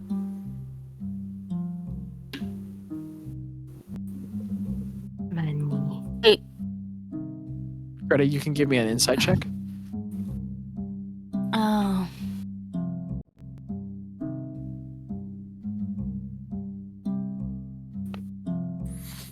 Or if you understand, you don't have to. I don't want to. Okay. Abby said, I want to roll the math rocks. I do. That's gonna be a 12. Okay. Actually, that's gonna be sorry. That's a 23. It's a 22. It's a 13, and I was like, Nothing it's a 12. suspicious about that. So I'm Gretta, sorry. it was a DC 8. She's bribing you. And Abby, I believe you. She's bribing you. And she just says, I may need to speak with my manager. Do I like have a guess of what would be? I think With in a my head, and I think, 22, what would Bazz give her? Actually, I think what would Tello give her? with a 22, it occurs to you that like no one here is taking bribes in copper, but a gold's a lot. Maybe something in the silver range, something around there. Okay.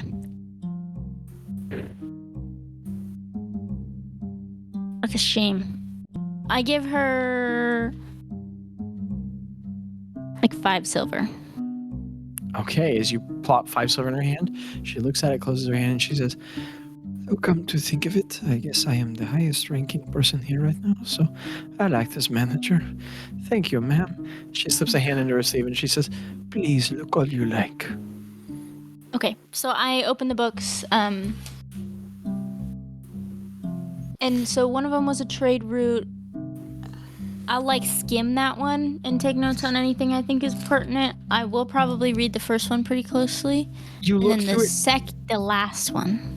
You look through it pretty clearly, Greta. Yeah, I mean, you already knew where the island was on a map. You learned some things about some currents you can take with the ship, maybe? Oh, cool. You're not much of a navigator. Okay. You jot it down. Yeah. You get to the second one. I jot it down. Wow, the second one is banal. I mean, like, think numbers in the Bible, but times 1,000. It is literally just like lineage categorization history for the entire continental region that someone has.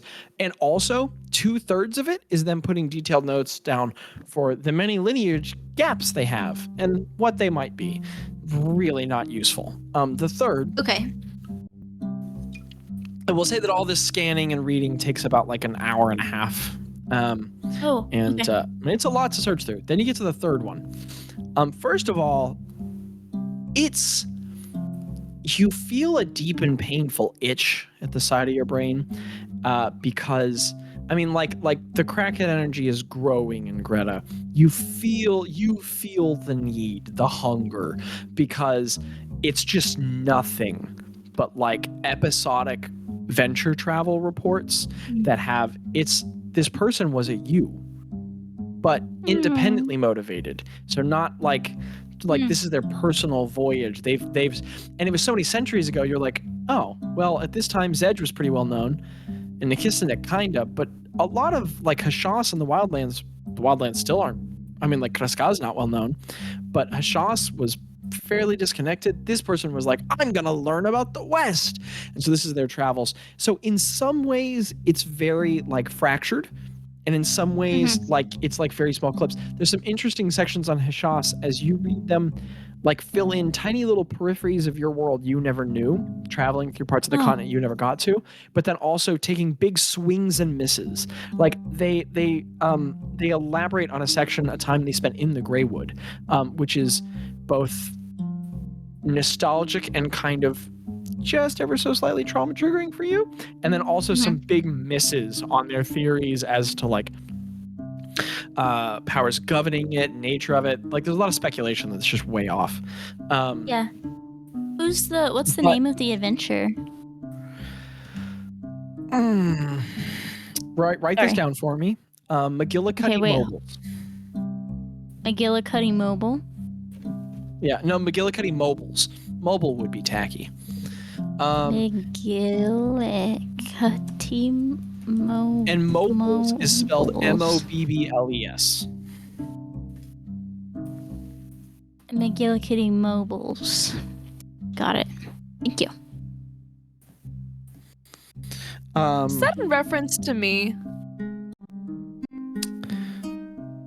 I don't know how it is, but I guess it is. Because you also, call me McGillicuddy. Greta, could you give me an investigation check? Oh, I do call you McGillicuddy. Yeah. So yes. Yeah. And after this, we'll look at where Rose looking for. Then we'll cut back to the boys looking for their thing, and then that'll be the end of the first episode. What was it again? What was it? Investigation what check. was investigation? For Okay, investigation. well, investigation for investigation. That was a nat 20 Oh my goodness. plus 26. Holy crap. Gretta's scores so far this session are 23, 22, and 26 with one nat 20. Gretta, as you peruse through, you really spend some detail in this section. We're about to get to Sandor, but you spend some detail in this section, and you find something that corroborates something you already heard about.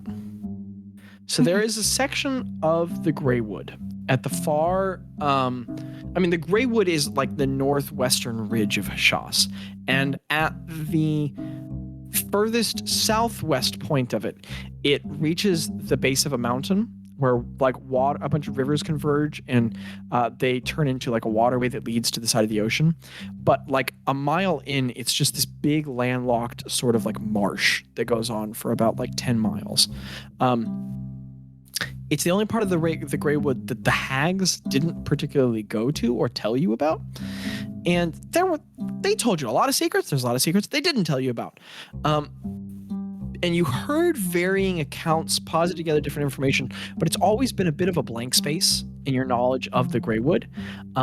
You learn reading this text that this person learned traveling, McGillicuddy learned traveling, that there were rumors of dragons in that marsh. Ooh. Dragons in that marsh, too. The rumor purported that there was like a pair of dragons that lived in that swamp, and that's why McGillicuddy doesn't particularly know about the hags, but why no one goes to it. Mm-hmm. And you said this was 2 centuries ago? Well, actually, I guess I had that dated wrong. About a century ago. Cool. We're not going to worry Century about how ago. that doesn't totally make sense with people not having history of Hashas, but whatever. That's okay. I'm doing my best.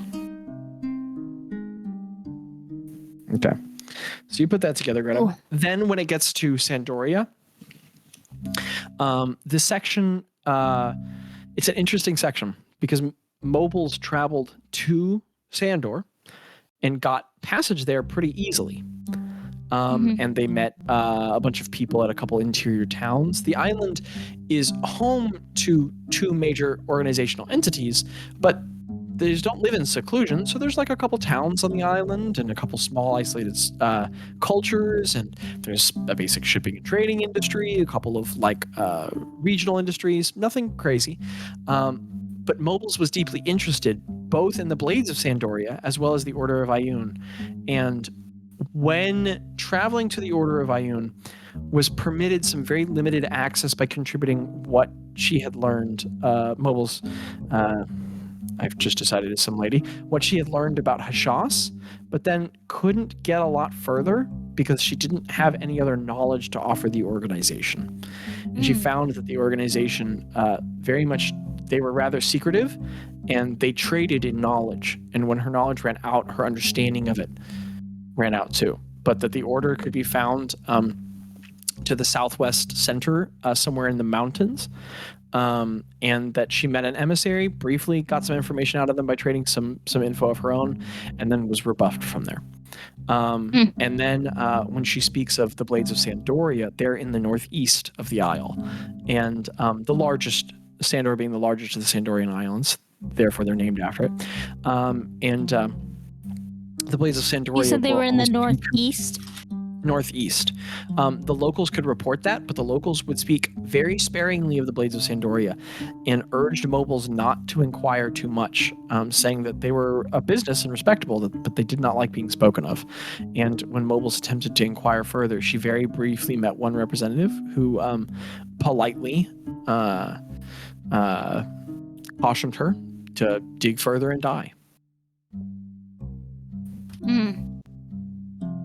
And she did learn from locals that they were essentially an organization of paid muscle, but of the highest, most secretive order. So like very skilled hitmen, and like guards that you don't hire to escort you in public. Guards when you're like, hey, I think somebody's trying to kill me, and they just follow you around killing whoever's trying to kill you. So like, Okay. assassins for money. Awesome. Cool. Okay, Ro. Oh, sorry. Go ahead. cool. No, that's it. That's it. Okay, That Ro. is done. You're over there with the old guy who goes, oh, right. And he comes back with 4 different books. One is the second edition, like the second ever print of Tales of the Majestic Company, a book you already have, but he brings you back one of the original prints. So it's a book you already own, but cool. Wow. A collector's edition. Wait, what book Tales is this? It's Tales of Vilek and the Majestic Company. Oh, okay. And then another tale is Histories of Famous Bards all across Yellowden. You leaf through it, and there's a very large section on Vilek, and the second largest section is on Ravina. And as you read it, you're familiar with that smell. That's the smell of speculation. You've seen it about you guys quite a bit, and you're like just based off the little you know about your mom, you're already like, Yeah. okay, half of this doesn't make sense, but half of it will be.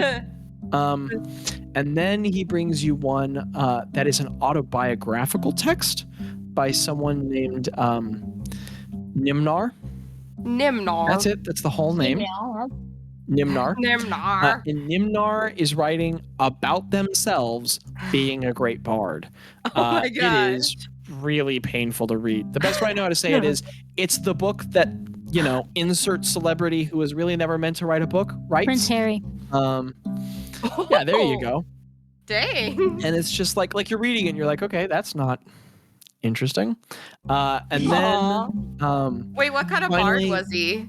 Like, was he comedy? Was he music? yes, Oh, he The was like tale Weird of- Al. the tale of a college of what's the college where you can just speak? I don't remember. College of Eloquence bard. Eloquence. Who was trying to start stand-up comedy in Yellowden, and as it's left open, you can put together from the details, failed hard. And so decided to write a book and try and turn it around, and that didn't go so well. Poor guy. And finally, one is simply like a regional tale of bards over the world, and it's not particularly helpful, Yeah. except only because you know what you're looking for. It has a passage on Ravina briefly visiting Zedge, and how the last time she was seen from folks there, she said that she was going to go find the Lost Lands.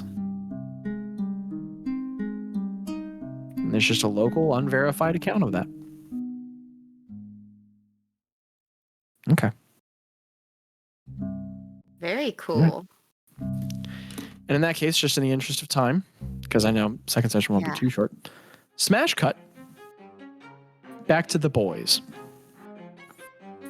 Hey, Bazz. Boys. Oh, Oh, sorry. Bazz goes, yeah, what's Well- up, Greg? I'm always focused and paying attention. hey, Bazz. I know we were That's thinking fine, man. about What's up? going to the Warehouse district. warehouse district. However, I think it would be a good idea to pick the girls up from the library. We They're can meeting us like there, right? call them up, They I can was meet thinking us maybe they there. would just meet us there. Right, I pick up the sending stone. However- Hey, Ro, Greta, come meet us at the House of Pants in the wait, warehouse. wait, Let's DM, get to the abandoned building. I'll talk to you later. Where is the sun's location? What did you just ask me, Micah? Oh, in Where's the sky. the sun's location? It's like late afternoon. It's like the sun's gonna start setting within the next half hour. Okay, then yeah, they can meet us there. Never mind. I was thinking that Also, we could Craig- kill some time by picking them up. For whatever it's worth, they're pretty tough. I don't think they need Yeah, our I help. legitimately thought Craig No, was I like, they believe him. shouldn't walk alone. No, I just wanted to waste time if it was too early in the day. Greta and Ro. I mean, Craig, if this party knows how to do anything, it's waste time. But then, I don't know. Let's just keep looking for the investigation The check. pain chamber.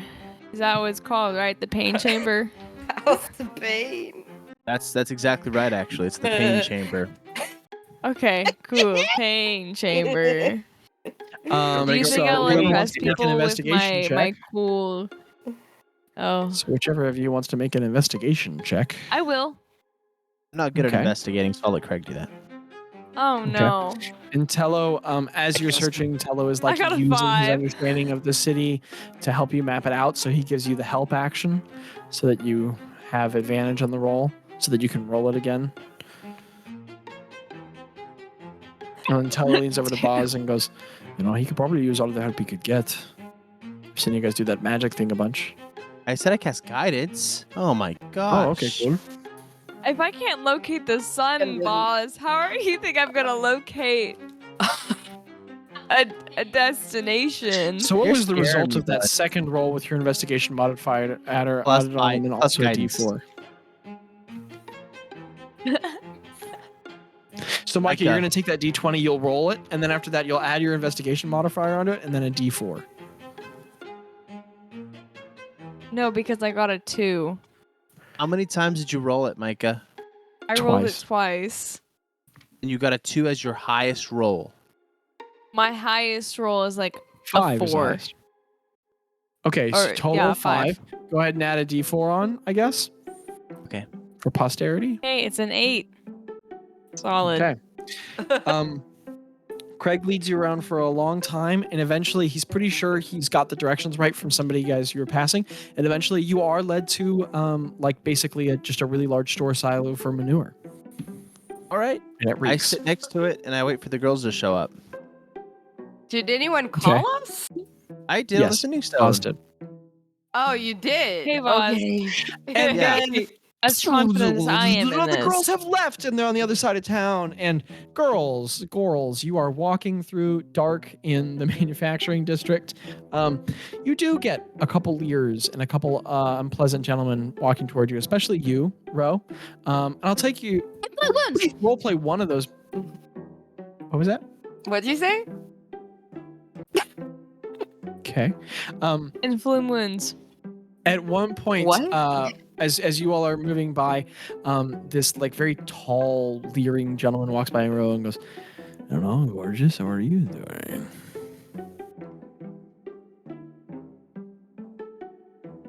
Hold, Oh, please. come on. No, just 1 second. Hold on. No, that's not me. That's him. Oh. No, I know that's not you. Okay, good. I know that's not Zach. Micah looks lost, smiling into the camera. Just She casts vicious mockery, okay. and Wait, hold on. What is the casting? What's the casting like with your instrument and all that? yeah, he's like, oh, come on. So she kind of like, she literally, instead of like saying a joke or anything, she literally just mocks him. She like does it back to him, and she's like, oh, come on, except in And as you Rose's do, voice. And As then you she do, there's goes, this like, yeah. boom, boom, boom, boom, boom, boom, and you do that thing where people play the chords that match the pitch of what's being said. Mm-hmm. And as you do that, like this burst of magic flows out, and he goes, "Oh God, I was trying to," and he just throws up all over the street, and some blood comes out of his nose, and he goes, and he just runs off down the street. Bye And now. through a couple stone calls. Me? Just joking. No. I'm You kidding. can deal I with that. suck. You guys We suck. I know hate Rose men. does not have a soft spot for men Through who are a couple crappy. stone calls. The girls find their way to the guys, and girls, you find Craig, Bazz, and Tello sitting next to a manure silo. Tello's like 30 feet away, leaning against a different building. Hey guys, Craig says this is the building we're supposed to go to. Are We you didn't guys? find it. Are you Craig guys? does like Craig says jazz it's hands this next to the building. Craig says this is the building for the pain place. Pain place? Did you guys? Also, Did you guys ask Pain anyone? chamber. Or? Yeah, I did a fortune for We somebody. did. And they said it was over here. Is there a door a to this huge place? rat, half covered in horse crap, crawls out from under the silo and just into a drain nearby. I cast Is speak with there animals. the and call winners? after it. Is there a door? Oh, okay. So, Oh, Bazz, as you no. walk after it and cast speak with animals, it turns around and goes, Rat. and you all watch as the rat turns around, like sits still, and you guys hear like a couple like. Okay, it won't pick up noises that high, but some rat squeaks, and Bazz, you hear. What is it? What'd you say? Hey, is to that me? the House of You talking to Pain? me? Is that the House of Pain? I have Everywhere food. is the house I'll of give pain. you food. Vice. Yeah, What was it? Was I'll it? give you Yeah. food. Okay. Is that the House of Pain? Yeah. Cool. And I walk away. Hey, where's the food? I cut off Speak with Animals. And then Hey, you guys that rat, watch this that's little the House rat. of Pain. This little rat covered in crap is just following Bazz around, going. What do I have? To digitate the rat because it's covered in crap. As you do, it Give just us sort of some like bread. turns, all the fur bread, fluffs up, and it bread. just squeals at you. Grabby, can I have some? Can I have some honey bread? Just Midas. half a loaf. I reach my hands into my pockets and I pull out 4 loaves of bread. And I place them on the road in front of the rat, like I had Okay. Oh, always they're not planned all for to. the rat. I thought that some I of them put was all for 4 you of them- guys. I put all 4 of them on the I- road for the rat. I pick 3 of them up. I pick 3 of them up before the rat can get to them. Can we get a? Is that like an athletics check to see if Abby can Greta, grab? as No, I you just picked them up. Well, you Not put gonna one eat it. down, and the rat just dives onto it, eats the Can we side, get and a manure burrows into check? it. But yeah, Greta, you definitely pick up 3 honey loaf breads with a little bit of stuff, indiscriminate stuff on the bottom of them. I offer them. These were for you guys, and I offer them to my compatriots. So I goes, definitely don't want specifically that. those. No. That's not okay now. No, I don't want those anymore. I Thank put them you. in my pocket. Oh no, Greta. Why couldn't she press the digitate? I could have. She put them in there though. Now Oh, they're no. mixing They're with all the in my others. pocket now. They're now Greta, mixed in. Greta, in next You in your guys can inventory, press the digitate my mouth, but you cannot press the digitate the inside of my pockets. But I Greta, don't want to eat next to your bread. inventory, That's- Greta, please write down 3 soiled loaves.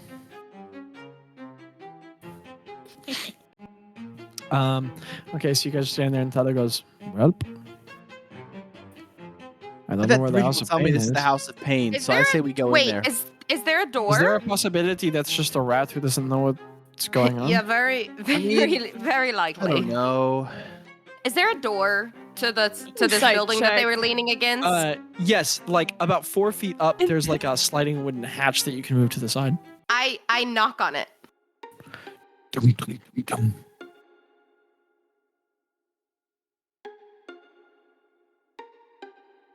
Nothing. Hello, can you pick a lock? I open the thing.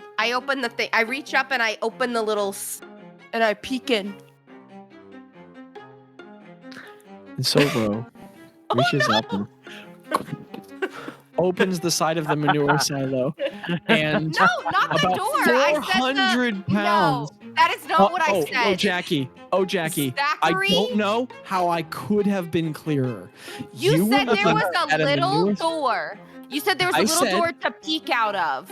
I said, and I want to be clear about the fact that I was incredibly clear about my language. There was a wooden sliding hatch, and you can reach up and move it, like on a But I silo, thought you to meant get like stuff out. I thought you meant like a face, Cool. like where you can put Ro your reaches eyes. up. Ro reaches up and That is not. slides the hatch open, and then just like I'm gonna say 400 or 500 pounds Am I of dead? dried manure comes flying out at Ro 400 pounds. and tackles her in the no, because it's spread over the Acrobatics area. check. Acrobatics check to jump out of the way. Okay, give me a dexterity saving throw of I don't know, like 22 Okay, fine. or something. Okay. Guidance That is was a touch spell. What? I have my familiar fly over and touch her with guidance. Okay, this is an instantaneous need dexterity it. saving throw. That's not how guidance works. What'd you get, Ro? 23. Excellent. You get half covered. You mostly jump out of the way and get take it. half covered I'll in take manure. it. And Ro, you guys are standing next to a half-emptied manure silo, and you are half covered in crap. Hey guys. Shaking I'm and whistling for puff. whistling so I- much. I don't think Because that this is it's the not house going to of come pain. off in just one whistle. So I'm Tella like, is just walking around the street, looking around buildings, trying to find the correct path. Hey guys, I think I got it wrong. I'm sorry. That's my bad. Oh, no worries, Craig. Let's go look at another building then. no worries. Hey, Ro. Okay, I just like does to somebody say I else take make an ownership. investigation check? It's not a Yeah, height. I'll I make test. would an love investigation to. I check. would love to. I got a 4. Can I go? Guys, I really think it's the Yes, silo. bro. Though. I think if we Okay. dig through this, we'll get to it. What do you get, Ro? Please get higher. Also, you can guide yourself. 25. Excellent. That's what And I I want don't to see. have guidance, so no, I cannot guide myself. Ro, fueled by the trauma of literal crap, you guys power through the streets, and what you do, Ro, is rather clever. You start looking around at all of the buildings that are shutting down the most, because if you needed a hitting fighting ring in the city, you'd want it where no one else was going. And as you get to a section that's like 3 streets of abandoned buildings, with some seedy individuals slipping in and out of them, eventually you all move to this really large silo or like barn. This storage. Oh no. What is it? Like a storage hangar, right? It's like 200 feet long, maybe 40 feet high, this huge building. It has this shingled roof that's like half caved in on a side. The walls are tall and stone up to about 20 feet, and then wood slats up from that. There's this huge rollaway door, and as the night has grown dark, some torches are lit outside, and there's like a smattering of like individuals gathered around, like leaning over barrels. There's a fire out of like a metal trash barrel on one side, people leaning over warming their hands, and someone is standing over like a wooden like spool for like hay at one side, leaning over with like a bag next to them, and there's like 5 individuals with swords next to that person, and that person's leaning over talking to people who are exchanging coins with them. And the barn door is it's like a barn sliding door. It's not a barn, but it's slid to a side, and people are slipping in, and you can hear noise from inside, and like some very rough, not well produced music, and the individual's leaning over speaking with people. I go up to them. Okay, Ro, you walk up to the front. The individual is a one-eyed Eric Cochran. One-eyed, one-horned, flying purple Eric people Cochran leader. person, and they look like a great tail grackle from the Walmart parking lot. Like they're missing half their feathers. I love and, them. They're like half balding, and as you walk up, they just go, "What do you want?" Yes. Is this the House of Pain? Yes. What are you paying to get in? What is the payment to get in? How much you want to pay to get in? Well, there's Look shiny. You look like you have the money. So do you want in or not? Yeah, for all of us, 2 gold. She looks around with the eye patch over one eye over everything. I'll take it. She reaches out a hand. I give her Excitedly. You drop in 2 gold. As she puts it away in the bag, she says, "Are you all competing?" Yes. Oh no. Excellent. No. That's We're undecided. We haven't She waves decided to the yet. if we're I all bet you'll competing. figure it out. And Yeah. as she waves her hand to the door, the party passes in, and that is where we will end What's episode she mean, 110. we'll figure Familiar it out? Hearts. Okay, we will take the briefest of breaks, and then we'll come back as Zach very rapidly sets up a lot of stuff he wasn't necessarily ready for, but he can be because he's a big kid with a big butt. So, listeners, thank you for listening. This has been another episode of The Accidental Adventures. The Patreon's cool. There's obviously a lot of unique stuff on there, but we're going to just rack, crackle, and pack this next episode. So life is an incredible adventure. You're an important part of it. We'll see you back here soon. Skippity-wop and da-da. Skibbity wop da da. Ta-da.